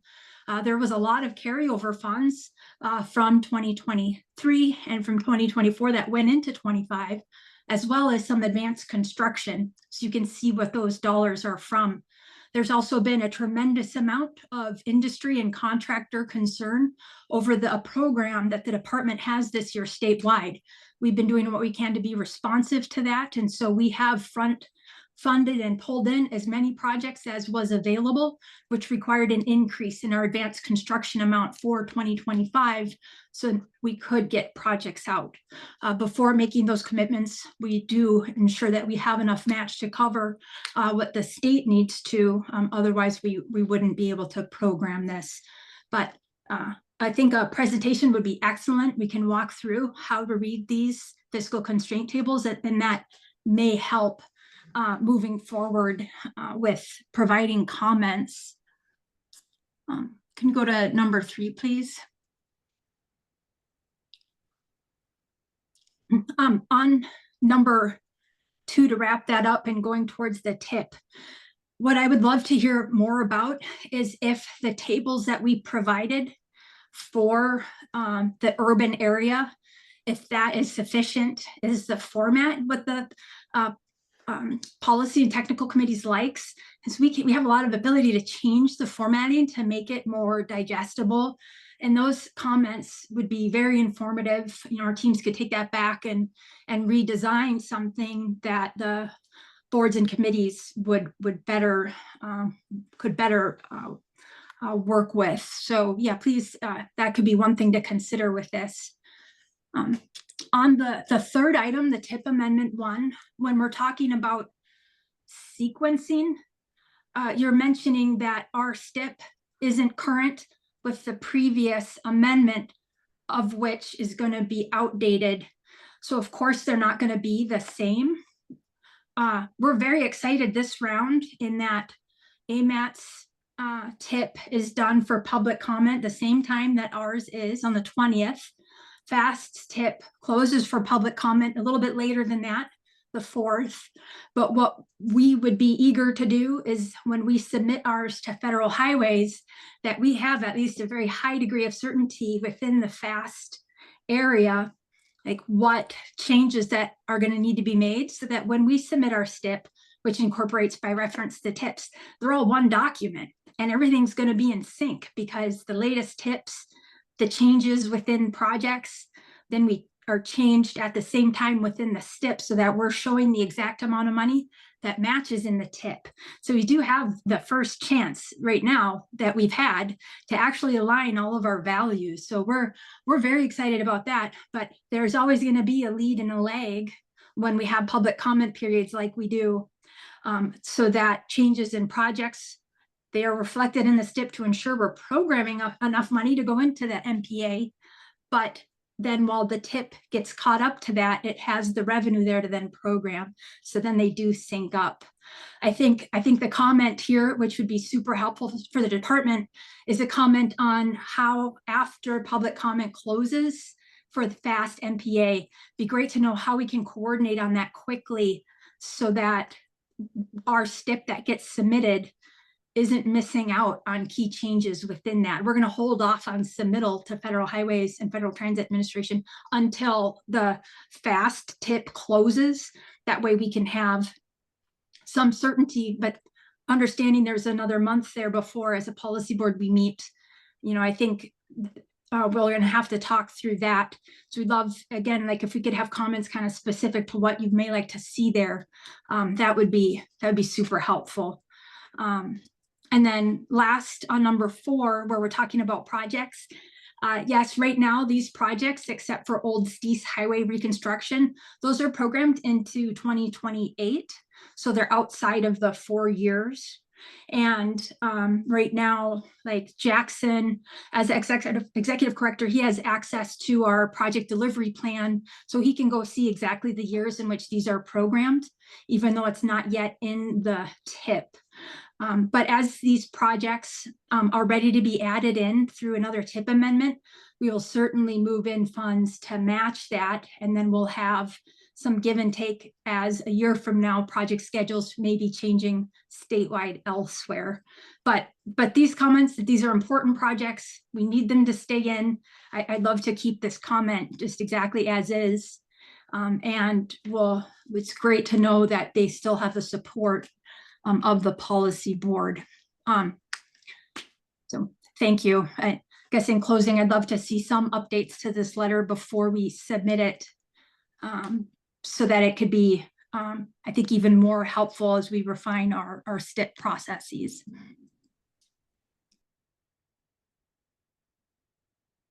Thank you. Any other questions? Mayor Church. If I may ask, if we're going to amend this letter, could we amend this letter just looking at the STIP comparison and the money spent throughout the entire statewide plan? It looks as though other areas of the state are getting more attention than the Fairbanks area. Can we also address that in the future letter if we're going to amend this letter? To have the state maybe address that moving forward into the future? I think the deadline for this is March 20th. Tomorrow. So, yeah, probably not. I will withdraw that request. You can always submit it as your own for tomorrow. Also. Mr. Chair, are we able to recommend edits to the letter and have a conditional approval to move the letter forward with addition or removal of certain things? That was a motion. More of a question. I mean, can we make some on the fly suggest things to add or remove, but then be able to approve it based on that without seeing the final? You have the right to do anything you want. You can make amendments to it, deletions, additions, whatever you want.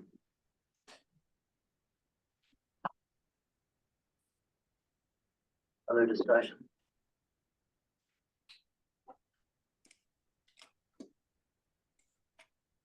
I thank you for your feedback on some of that. I appreciate it.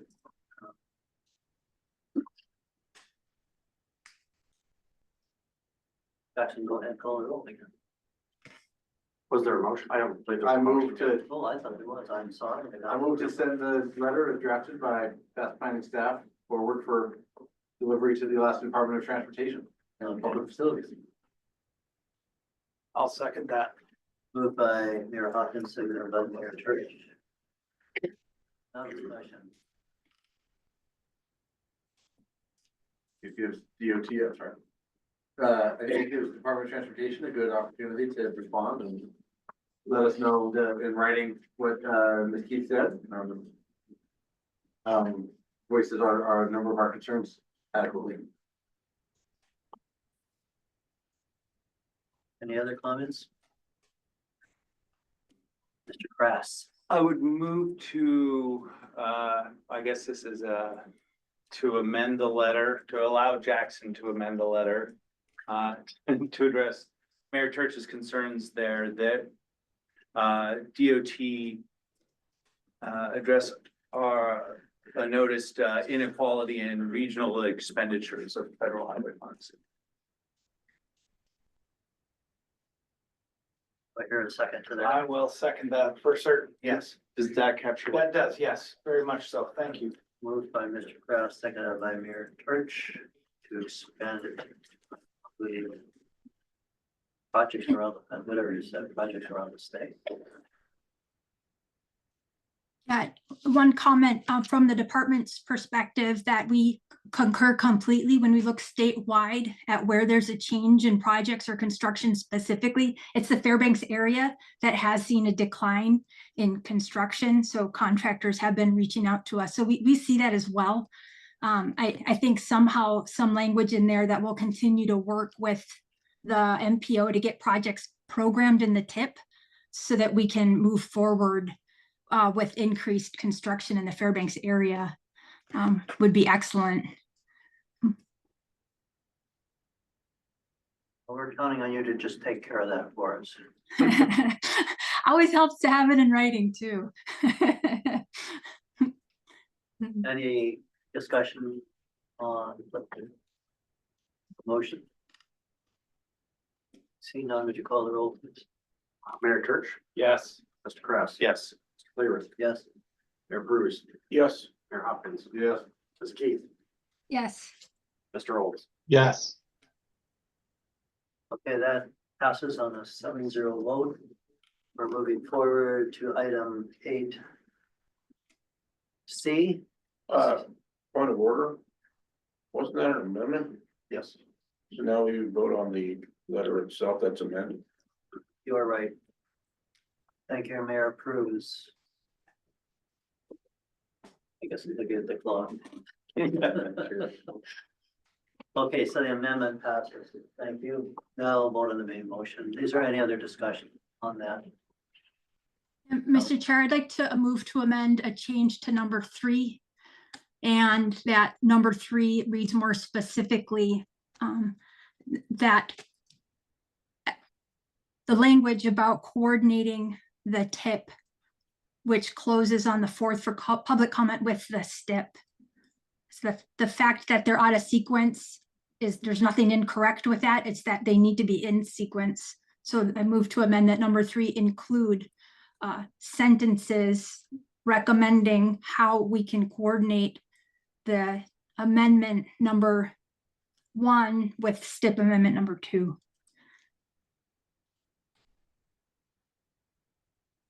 Second. It is moved by Keith and seconded by Mayor Cruz. Discussion.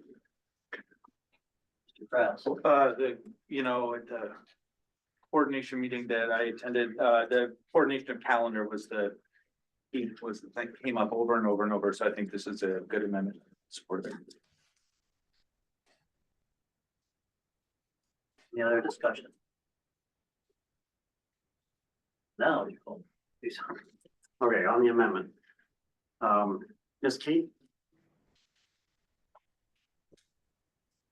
Yes. Mr. Olds, Yes. Mr. Kraus, Yes. Mayor Church, Yes. Mayor Hopkins, Yes. Mayor Cruz, Yes. Mr. Cleaver. Yes, passes 7-0. Now it consists of the main motion. Any other discussion? Seeing none. Last one. I move to amend that in comment number 2, that we include specific examples of where numbers amongst the STIP's fiscal constraint tables where they're not consistent. So I move to include examples of what is being referenced so that it could be corrected. And if not, should change the comment.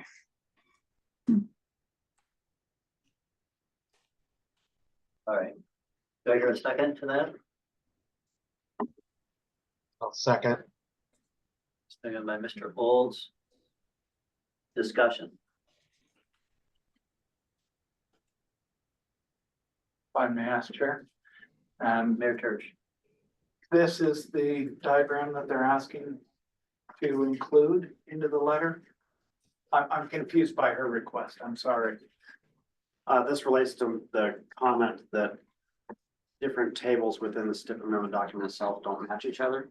And they don't match the latest table that was sent to our office 10 days after the comment period opened. These are fiscal constraint tables, the narrative, in the appendices, and then what has been distributed to us later. The numbers are not matching up. And I can certainly provide, I'm not going to provide a detailed review of everything. There's so many differences.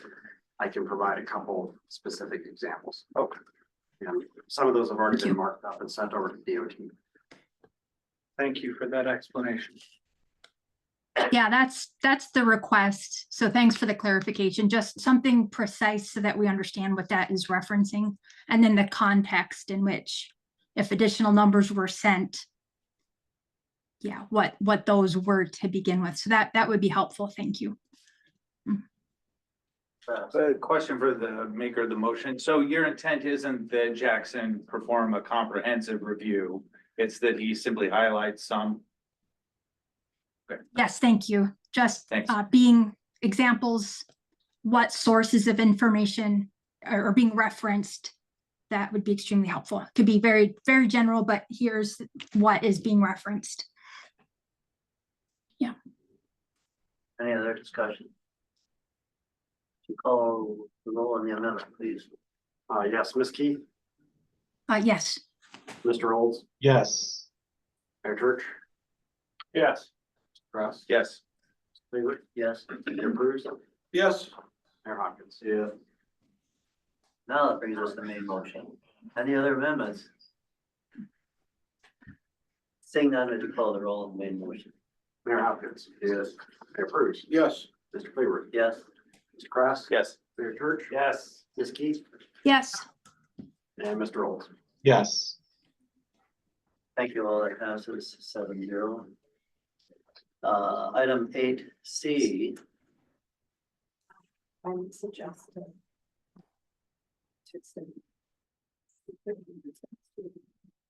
Move to extend the meeting until the conclusion of the agenda. Second. Moved by Mayor Hopkins, seconded by Mayor Church, to extend the meeting until conclusion. Is there, no, let's call roll. Okay, Mayor Hopkins. Yes. Mayor Cruz, You want to amend it to a time certain, all right? I'm gonna roll over and say yes. Mr. Favor. Yes. Mr. Cross. Yes. Mayor Church. Yes. Ms. Key, yes, Mr. Olds. Yes. Thank you, Olivia, for that. Now, I have a hard time getting to this one. 8C.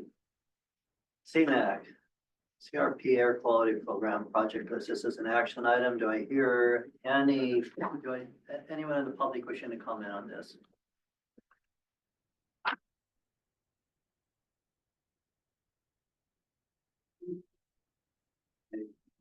Okay, public comment is closed. Jackson.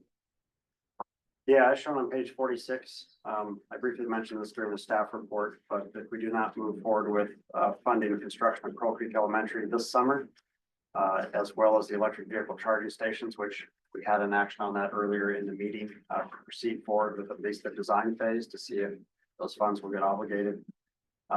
We need to reprogram any of this leftover funding that is currently in 2025, 2026, and 2027 to other existing scored projects. There are 6 projects that have been nominated to us and scored by the technical committee that are still awaiting funding. That's what the 6 bullets are in the middle of the page there. The technical committee recommended to the policy board that all 6 of those projects be advanced with the freed up funding. An alternative to that would be for fast planning staff to issue a new call for project nominations for air quality projects so that we can expand this list to consider other options for funding. We did discuss that at the technical committee.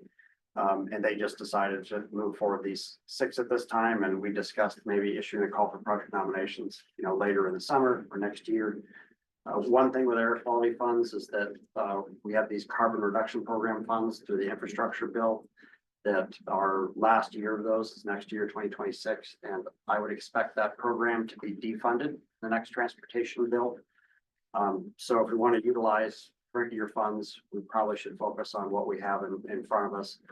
And if we do a call for project nominations, we probably don't want to see 20 new nominations to us, maybe a half dozen that get submitted for consideration, but it's up to the board to decide how you'd like to proceed forward with these.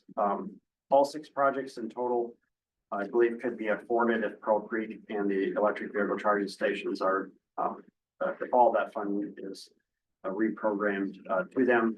If we do not reprogram the electric vehicle charging stations, we can still initiate, design starts for many of these improvements. And, but we would just be pushing construction of them after the EV stations are installed. So, I guess I'll leave it there for any questions. Any questions? Seeing none. I would need a motion. Mr. Chair, I do have a question. Okay, go ahead, Ms. Keith. There was a comment earlier during public comment about the status of the school. Could we learn more about that? These funds for Pearl Creek have already been obligated last year. So if that project isn't moving forward, or if we're closing that project down, there is a series of events that would need to happen. And then if the project's, again, not moving forward, that would require us, the state, to then reimburse the federal highways for the funds that we've spent to date on this project. So we are able to move forward with this project. We have authority to advertise. We just need to wrap up our core permit, and we can do that once we have confirmation from the school. So could someone reiterate what the status is of the school at this time?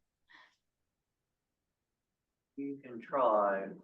We'll start with Mayor Hopkins. Thanks. I'll take a stab at that, since between me and the Craft were the ones who are responsible for putting forward some funding to the district and tracking that budget. It's a bit up in the air, but getting closer to a decision point, more or less. The reason we're sitting here is on January 6th, the district put forward a proposal to the school board to close 5 schools.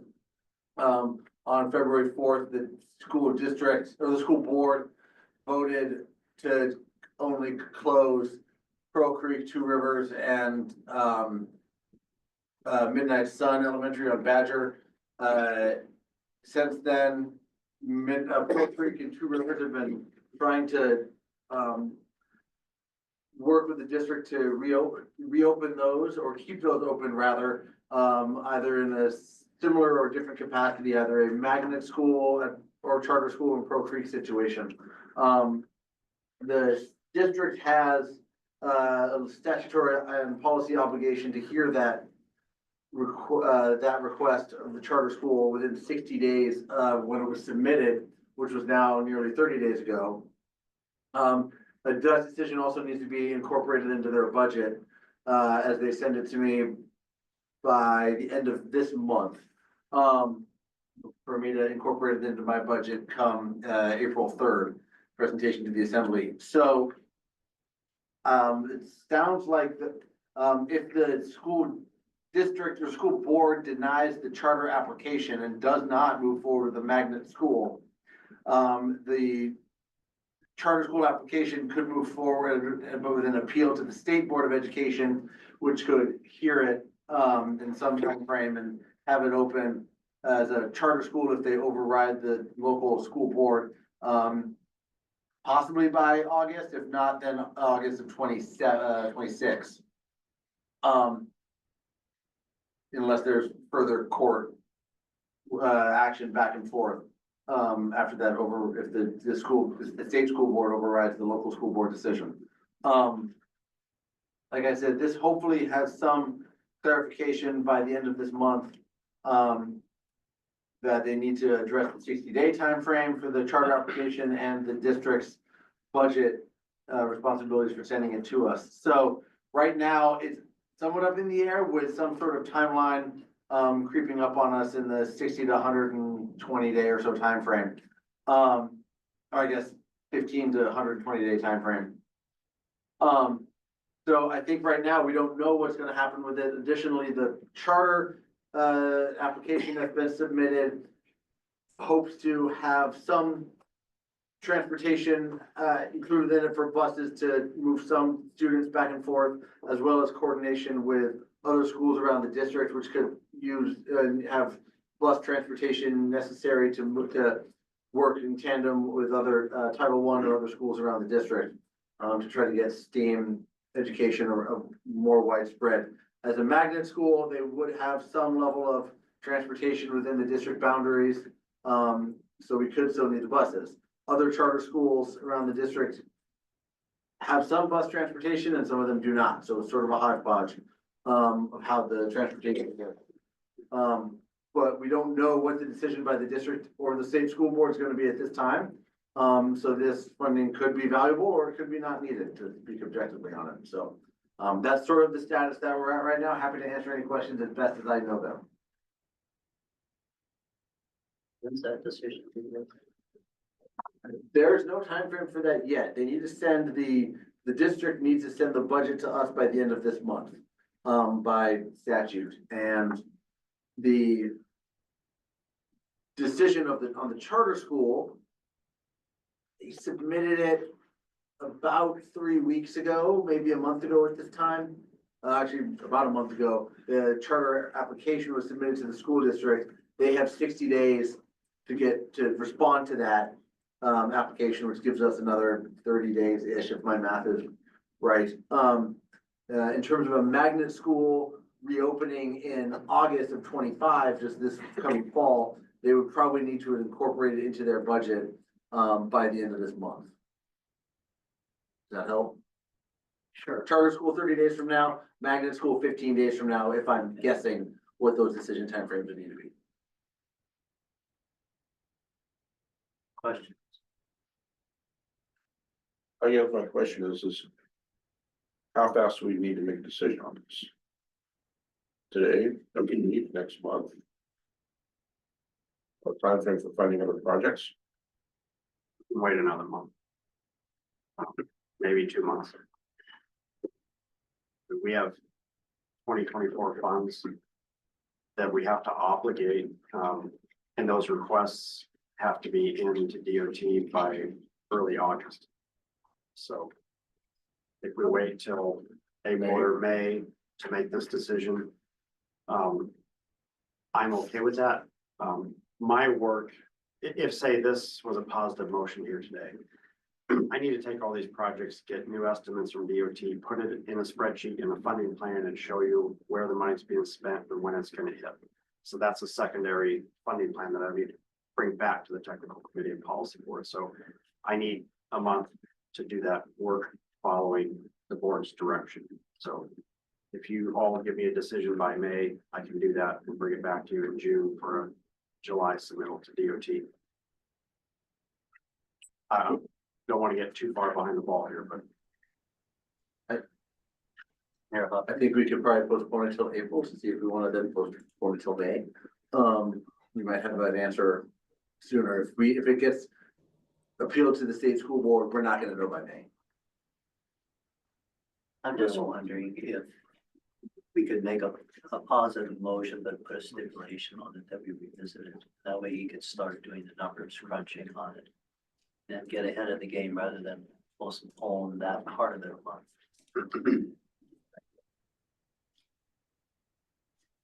In any case, I need a vote. Well, one follow-up question on the carbon reduction funds in FAST MPA in general. Is there a sufficient amount programmed with what the TIP has currently in the Amendment 1 for it?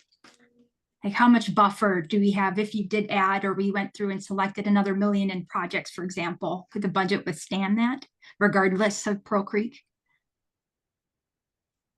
yeah, And the EV. carbon reduction program funds for Pearl Creek would be reprogrammed to design starts for some of these projects. So Do we need to deprogram Pearl Creek in order to do that? I guess is my question. It seemed like we still had funds left that we could program of carbon Yeah, reduction. for use of those carbon reduction program funds, Pearl Creek would need to be de-obligated. But we didn't want to de-obligate until the design was finished. And yes, there is question about whether or not the Federal Highway Administration will consider those funds well, they shouldn't consider them non-participating because they haven't been spent, but the design effort for Pearl Creek could be considered non-participating and have to be paid back. But I think we have a strong case here that hopefully will be held harmless because it's something out of our control with a school closure. But that is a conversation DOT will have to have with federal highways. Well, perhaps between this month and next month, we could go through and score some additional projects. It would be great to know what the priorities are and the cost for them, because there's statewide, there's additional carbon funds that we'd love to figure out a good purpose for as well. So there could be extra funding in addition to what's in the sub allocation for FAST. So it would be excellent to go through that list. So at least I think to your point, Mr. Chair, we'd have them on deck to move forward with. These would then need another amendment in the tip, right? Ms. Keith, how would you make that motion? Yeah, okay. Let's see what's the motion The rubber meets the road. in the first place.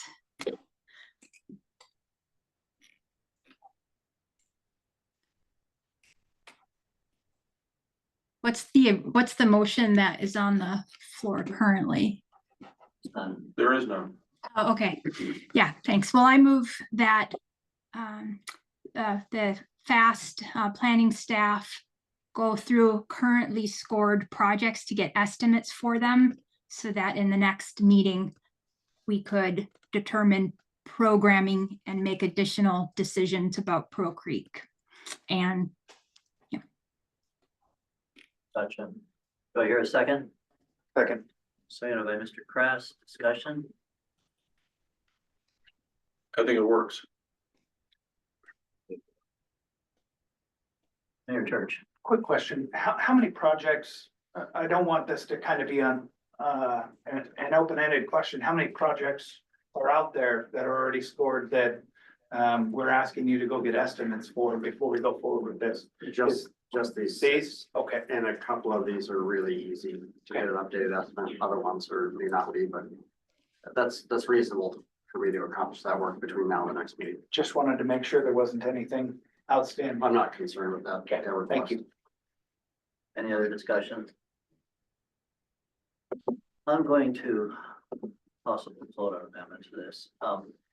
As you can see, next on the agenda is bike racks for the Max Transit bus fleet, which we are going to be possibly funding out of our own monies here of planning. We talked about this briefly yesterday, and this would be an ideal item to come under the purview of this and falls within that classification. Because if both of these funding amounts are available, we would have money there to pay for it rather than use our own money. And the reason I say that is Jackson mentioned yesterday that we might lose some of our planning monies here coming up. And Jackson, I'd like to have you maybe explain that before I make the motion itself. Yeah, what I referenced the tree policy yesterday is that at this time, my understanding for MPOs across the country is that planning obligations of planning fund dollars, which is the dollars we use to operate our office, are paused for any new obligations. We are and this may be unpaused at some point by US DOT. But we're in the fortunate position that we have obligated 2 years worth of planning funds for operation of our office. That obligation occurred last year, August, and that will carry our office through September of 2026, so a year and a half from now. And so a lot of uncertainty. It's possible planning funds go away for MPOs. It's possible that they are reinstated. There's a lot of examination and evaluation being done at the federal level about all of these different programs. And of course, we could move forward as an MPO using project money to operate our office, but there'll be future decision points. But there are certain funding categories that are paused. There's some that are in jeopardy. There are some that have been revoked or rescinded entirely. And it seems like every week there's a new update. And some things that get paused are now reinstated and we're good to go. But these carbon reduction program funds, I feel pretty confident that we likely will be able to use them, but they won't make their way into the next transportation bill. It'll be something that is cut from that bill. Thank you. So the motion I would, or the amendment I would make is that we include 25, no, up to 25,000. Well, I won't even put a dollar amount on, I am sorry. The motion I make is we include the purchase of bike racks for road buses.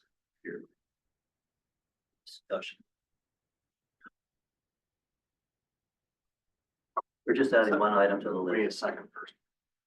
I'll second I'll that second. amendment. Okay. Moved by me, seconded by Mayor Prus. Discussion. Mr. Krabs. Would this preclude us from taking action on this item? And further on down the list here? In my opinion, yes. We'd be changing the funding source for it. And Jackson, with the directive for this letter, it's to get an estimate. I am assuming that $25,000 is already an estimate. The estimate for the bike racks is 46,000. Okay. If I were to program federal money for the purchase of bike racks, I would use 50,000 as a placeholder. We're saving you money. Mayor Hopkins. So this is moving it from the budget and actuals that Jackson went over earlier today, and that those funds to carbon reduction funds. Okay. Um, Or is that- CMAQ. There's two different air quality fund sources I can use.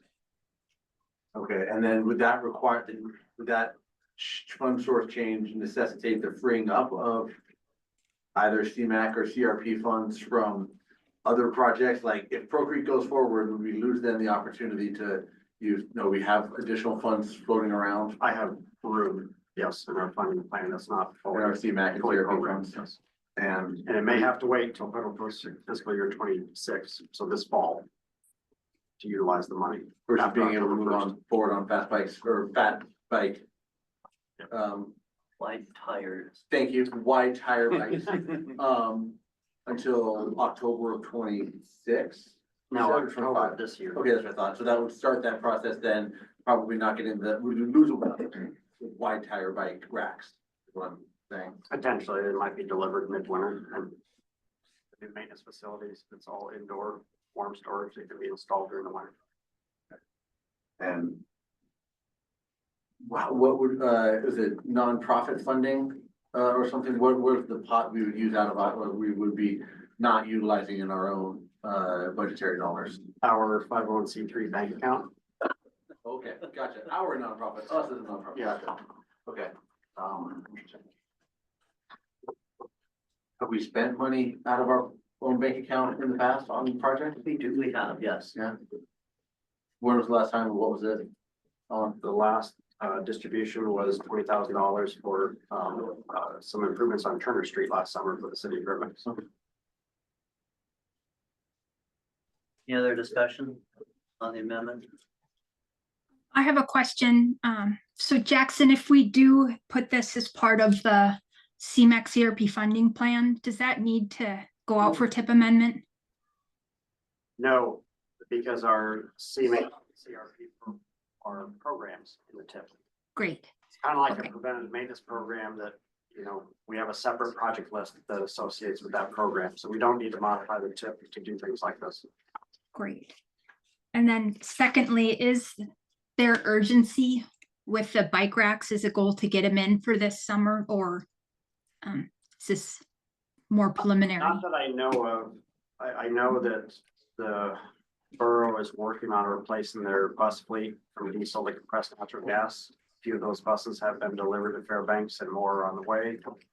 And I believe that these would be adhered to the new buses. They might be able to be adhered to old buses and then moved over, don't know. But I don't know that there's necessarily an urgency. It's just something that they would really like to have when they get the funding for it. Other discussion? Seeing none, we're going to go ahead and take a roll on the amendment to adding this one item. Mr. Cleaver, Yes. Mayor Bruce, Yes. Mayor Hopkins, No. Mayor Church, Yes. Mr. Krass. No.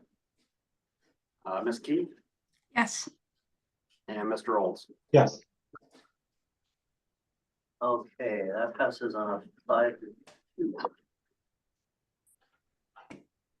So that brings us to item 8P, which is no longer relevant. The main motion again. Back to me motion. I want to rush this thing. And I made the amendment. That brings us to the main motion. Jackson, you call roll on that, please. Yes, Mayor Bruce, Yes. Mayor Hopkins, Yes. Mayor Church, Yes. Mr. Krass. Yep. Mr. Cleaver, Yes. Ms. Keith, Yes. and Mr. Olds. Yes. That's just stuff to do. Now, I'm gonna skip item B. Gonna go to item E. Advertising pre-policy board meetings to be open to the public. Okay, this is an action item. Is there any public testimony on this item?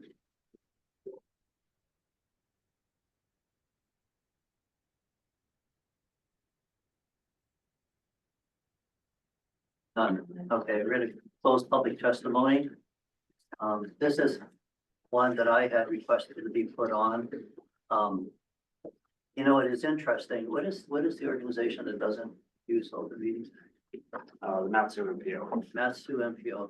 I've always wondered, because we're a nonprofit, we are subject to Open Meetings Act rules and regs. And apparently you have a choice. It's in our bylaws that we use it, right? And we've always operated under that. I just want you all to know that that is not set in concrete. You actually have an option to be in or be out. I think it's in our best interest of the public to be in, but what my problem is right now is that the pre-planning meeting to me is really important. I like what we do there. I like the openness of it. We can do something similar at the city with our work sessions on Tuesday mornings at 7 a.m. But they're where you learn and ask the questions that you don't necessarily want to ask in open meetings. But like yesterday, we actually had 4 people that wanted to be there, and Mr. Krass, thank you for stepping aside. But that's what we weren't in violation of OMA. But in the future, I really want to encourage people to come, and if you want to come, that nobody has to step aside because we're not notifying these meetings. Jackson brought up a concern about cost of advertising for that. What is the publication we have that stipulates how we advertise? So through our public participation plan, we advertise all our meetings in the Sunday paper before, the Sunday of that week of, and then we also advertise the day of that meeting. So the policy board, there's a newspaper ad in Sunday's paper and then in Wednesday's paper. And that's how we do our technical committee, our bike committee, our project enhancement committee. All of our proceedings follow that scheme. I think we possibly might want to revisit that sometime. The Sunday paper is a great paper to be in. The day of doesn't give people much notification. I would say at least the day before or something like that. But I just want to piggyback it, I think easily on our other notifications. We can talk about that later. I mean, the bigger question is, do we want to publicly notice this meeting? I think we should, so, but I'll wait for a motion from somebody else.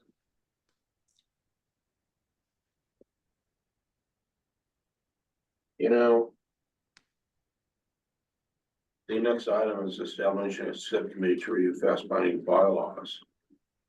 That's where you can review and have that discussion and put it in if you want. If you go that direction, to review bylaws. Because like you said, a 501c3 does not need to follow the Open Meetings Act. But if you looked at all the government aspects that this is made up of government. So your planning meeting should.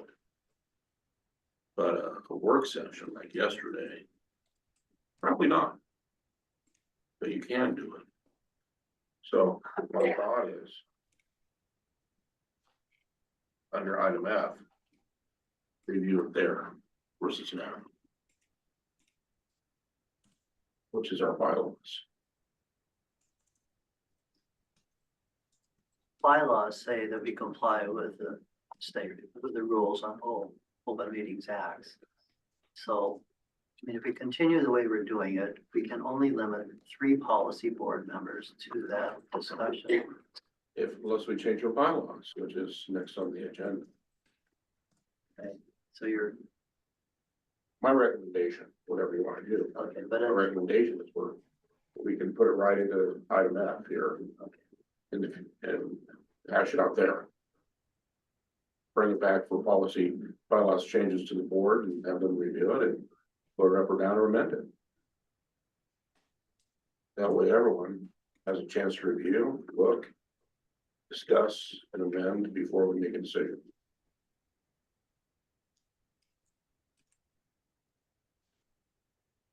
Mr. Chair, how did the notification go out for a pre-policy meeting in the first place, out of curiosity? Like me, myself, I wasn't even aware that that was happening. yeah, and that's a problem. We don't notify it. We don't even notify each other on it. So, yeah. But Perhaps. To me, I think the general public would have problems with what we're doing because we're supposed to be currently under our bylaws under the OMA. Mr. Krabs. I'm kind of holding my horses here because we don't have a motion on the table, but with the indulgence of the chair, it wasn't particularly inconvenient for me to call in and go, oh, there's 3 people and I hung up and so then I just called Jackson this morning. We had a nice conversation and I felt well prepared. It wasn't a huge impediment to my day. I don't think that it would rise to the level of changing our bylaws over that one incident. As far as I know, that's in the 2 years I've been on FAST, that's the first time I've run into it. I don't know how often there's that much interest in the pre-policy meeting. Rather than, sort of losing the ability to have informal conversations, that's really the benefit of it's that informal conversation. Once you have a public audience, we all put on our politician hats and it's nice to be able to take those off and have a candid conversation. So I absolutely value that. And I wouldn't want to lose that. If we started to have public participation in these meetings and they were an open meeting, it would change the tenor of them. And I think a lot of that value would be lost. Is it possible to do these more, like, could you have 2 groups? Could you break us into groups? Yeah, historically, we've run 2 pre-policy meetings, one for the city reps and then a separate one for the borough reps. And then, we have 5 local government seats, so it's 3 and 2. And it's actually, for me to run 2 pre-policy meetings, 2 separate groups, it's actually less work than if we publicly noticed a single meeting for everyone. Because we have our own interests or. No, I'm saying that, I'm saying this less work because, so we have the newspaper advertisements, we have the online public notices. We would have to produce a sign-in sheet for every pre-policy meeting. We have to file a Title VI report for every public meeting that we hold. So putting on a public meeting involves every staff member at Fast Planning. And everybody has work to do. And then those meetings would be recorded, we post them on our website, and there's a lot of process that we have in place for all of our publicly noticed meetings. And we have a Title VI plan that we need to abide by, and a public participation plan that we need to abide by. So I was just saying it's actually less work to do 2 pre-policy meetings that are not publicly noticed at the staff level. And that's what we've done historically in the past. More recently here, we have had just 3 members that regularly attended pre-policy. So we just did 1 meeting, but we can revert to the way we did it in the past, or want to publicly notice it, we can do that as well. Mayor Hopkins. Thanks. I think I've made one of the pre-policy meetings in my 4.5 months. But I've had follow-up phone calls with Jackson to try to understand the topics and the things coming up. Honestly, I like the opportunity to sit in a room with the representatives from other municipalities and DOT if they were to attend and bounce ideas off of each other before we take any action. So, not designating a bifurcation of who's at which meeting, but allowing for 2 scheduled meetings, because sometimes I can't make it on that Tuesday afternoon and I'm more free Monday. I think would be a better way of going about it. So we can still have the separate conversations amongst all 7 members, not separate conversation from the action meeting among all 7 members as needed. But more opportunities for that. Also, we are currently operating under the Open Meetings Act for including those pre-policy meetings, because we're not having more than 3 of us together. So the difference is not that we would be operating under the Open Meetings Act coming up or changing that, it would be that we are making those publicly noticed meetings. So I think we are following the Open Meetings Act. I think that's a valid concern, that we should not have all 7 of us sitting around bantering around at these pre-policy meetings about how we should vote and then showing up and not having that same discussion at the actual policy meetings and just voting and walking out of here. Might certainly get us out faster than the time today, but it might not be as productive for the public, because we would have an opportunity to have a lot of discussion while in a public meeting, but not here when we have an opportunity to discuss at one solid meeting. It would be more work for the public to track 2 open meetings. It'd be more complication for people to know when they should show up for public testimony, things like that. So I like the current structure, but I think 2 policy meetings is a good, pre-policy meetings is a good idea, but still following the OMA where we don't have more than 3 of us at any time. I think is a good route to go.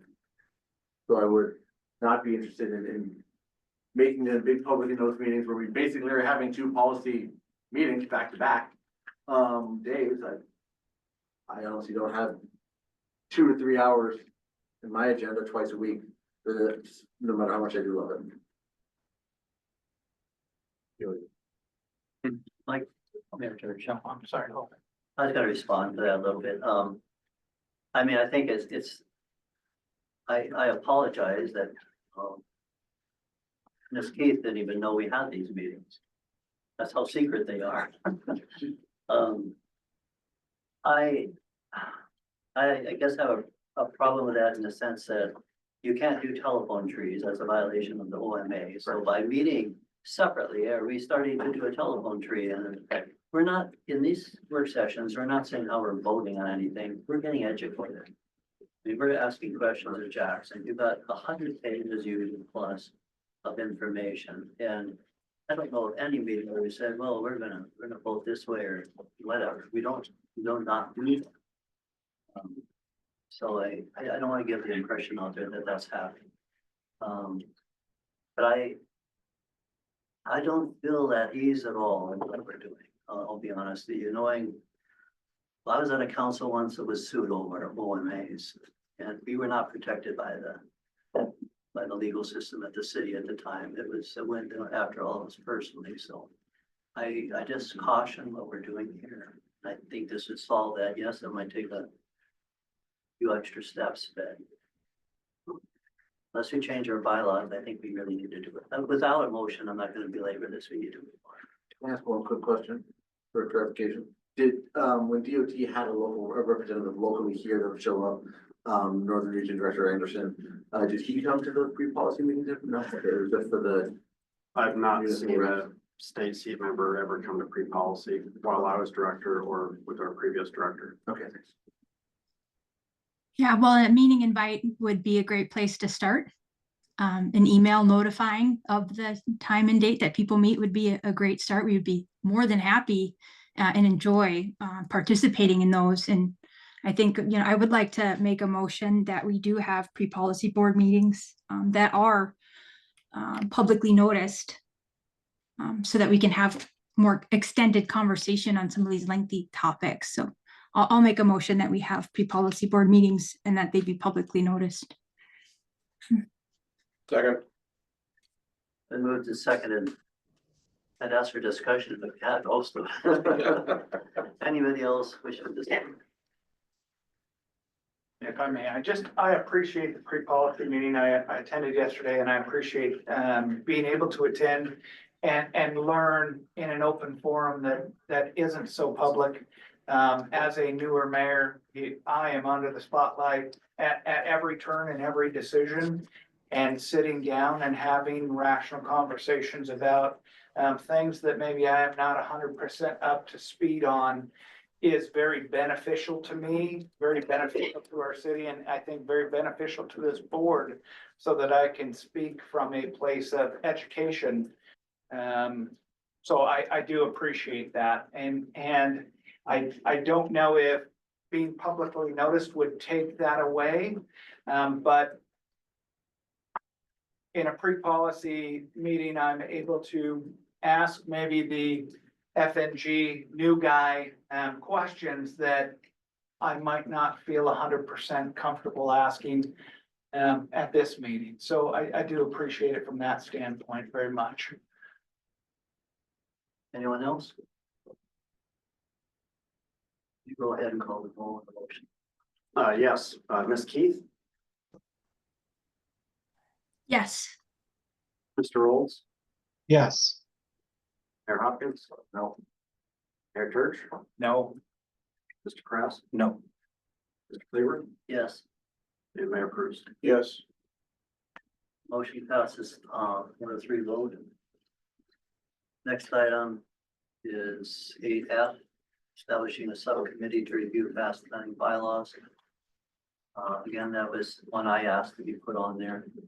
The last time we looked at the bylaws in total was when we created them, and Jackson and I were there then, but I don't think anybody else was. It's, in any nonprofit I serve on, occasionally you go through them and make some changes. Like I said, I have no preconceived notion of what changes those on each. I consider there's some small ones that he was thinking about or whatever, but I like to put together a committee to quickly go through them. I don't think it'll take that long. In your pockets, you see the bylaws spelled out there. It won't take long to go through them. And what I would recommend is one person from each of the policy board groups, like one from the borough, one from the city of North Pole, city of Irving. That sort of thing, and have a meeting, maybe 2 or 3 meetings, and hopefully come back to this body with, if there's any changes at all, changes that were unanimously approved to by the committee and those that were not, and we separate those out and give them to the policy board.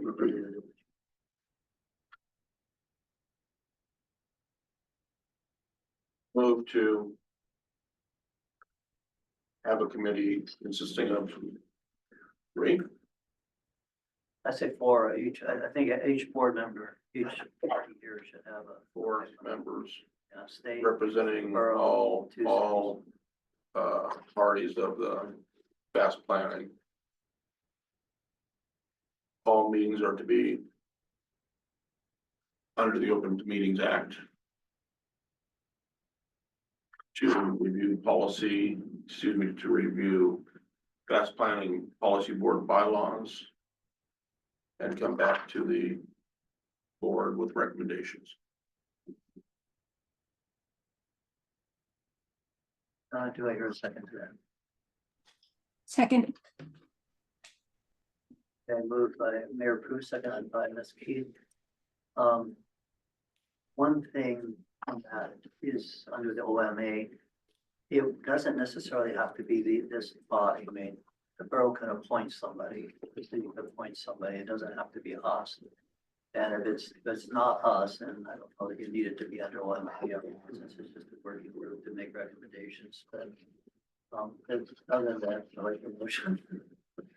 I've,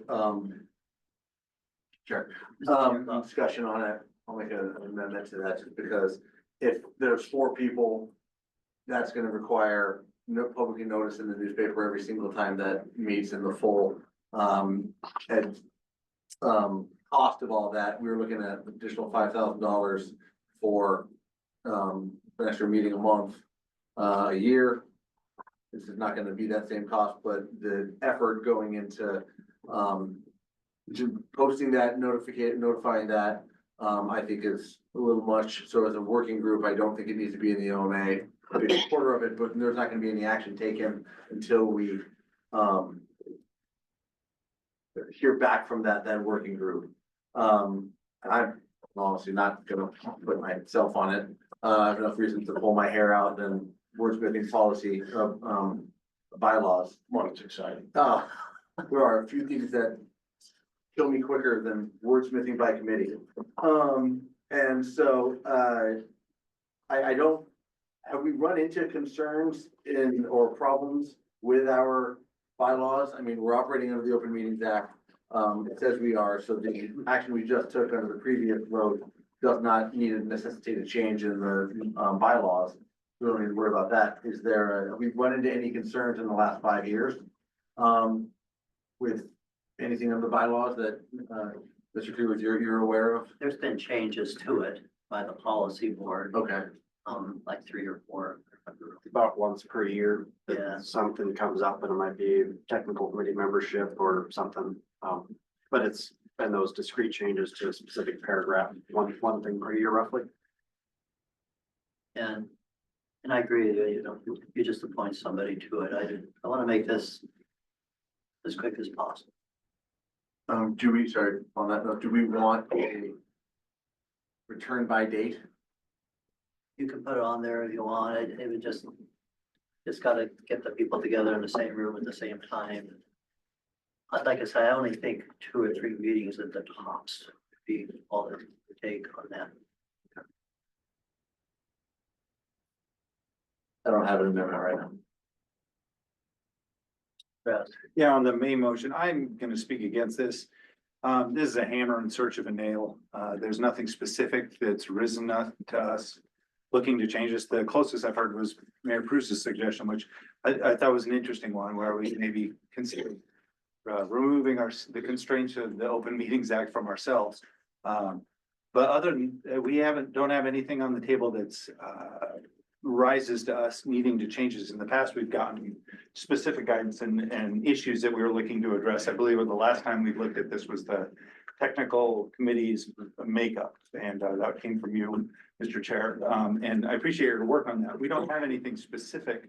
And so I'm a little leery to just set a working group loose and say, make this better, without any specific directives. So I'm against this motion. Mayor Church. I too appreciate the fact that I'm the smallest city entity here. And while everyone else has people they can send and appoint, other than my attorney, who is a contract attorney, I will be the one here to deal with this. Unless there is specific needs and occurrences to change, I think that we can review this as a group, and I appreciate you bringing it forward to be able to review. But I would like to move to postpone any review of this so that we can review what we actually have here in front of us to our next meeting. And decide then whether or not we need to address any changes in our bylaws that may affect gathering a subcommittee. So, Second. are you moving that? I am, yes, sir, please. Okay, but move to postpone to the next meeting. Do I hear a second? Second. Second by Mr. Krass. Any discussion on that? Seeing none, vote Yes, Mayor Church, Yes. Mr. Krass. Yes. Mr. Cleaver, yes. Mayor Bruce, Yes. Mayor Hopkins. Yes. Ms. Keith Yes. and Mr. Olds. Yes. Motion postponed 6-0. Next item, informational items, Jackson. Yeah, I'm not gonna go over these in detail, we're an hour over time here, but included in the packet is our weekly update from the National Association of MPOs on kind of the moving target at the federal level with regard to federal funding programs, removal of language in different programs. Again, some of this stuff relates to EV charging infrastructure. But also they're reviewing project activities, anything related to equity analysis, green infrastructure, and even bicycle infrastructure, now here more recently.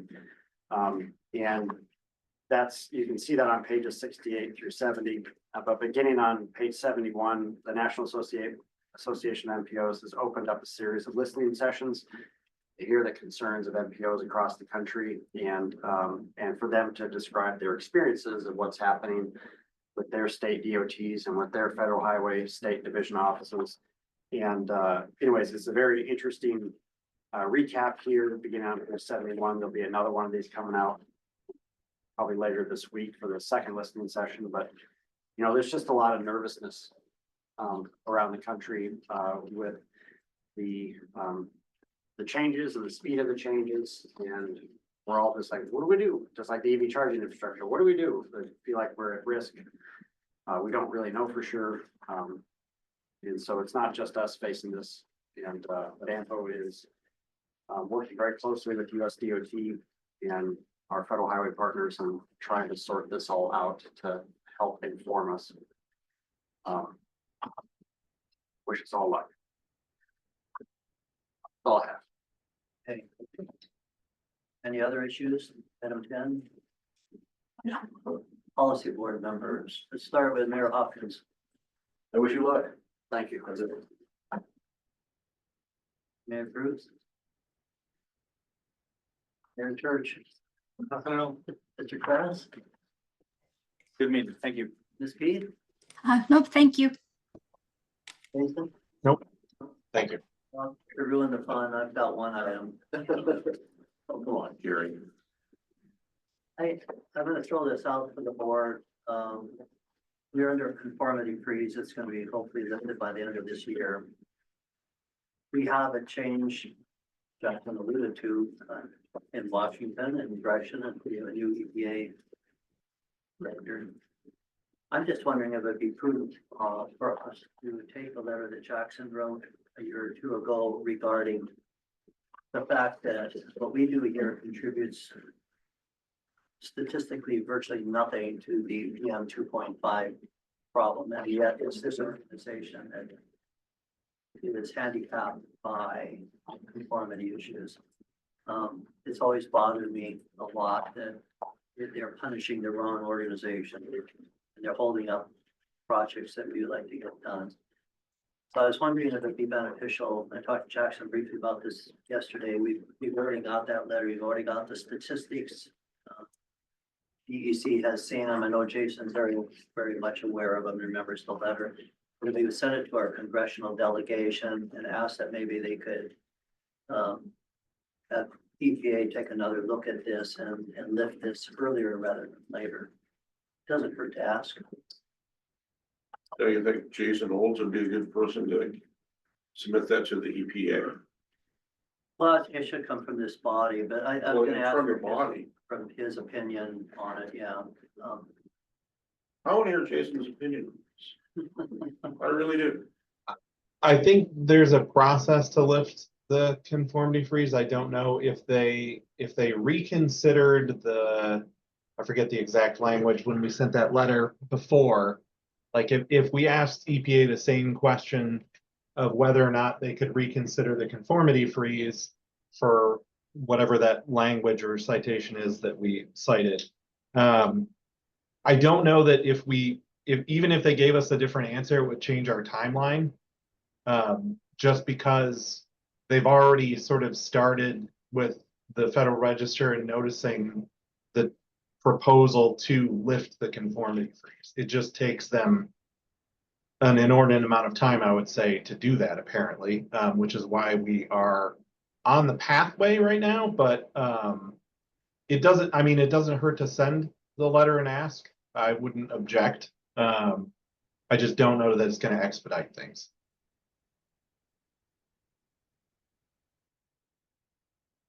Jason, when are you available for a private conversation between me and you and some of the things that you implemented in regards to the real estate people in this room? I mean, at any point, I'm happy to talk about those. I'll give you a call tomorrow afternoon. Take a look at my calendar. I meet with Senator Sullivan on Friday. Thank You have the AMATS meeting tomorrow afternoon, since I'm also on the policy board for AMATS, and so I don't know that tomorrow afternoon looks great. How about Friday morning? That should be just fine. I'll give you a call at your office. Would you all rather wait? And I would just have it drafted, and you could look at it at the next meeting for the congressional delegation. That sounds like that. All right, agenda item to me, you know, Yeah. We go ahead. Okay, thank you, Judge. Yep. That is it. Can I hear a motion for adjournment? motion to adjourn. Second. Third. Who made the original? I get in trouble if I don't say Mayor Hopkins, seconded by Mayor Church. Any objection? We're done. Sign the meeting. Thanks, everyone.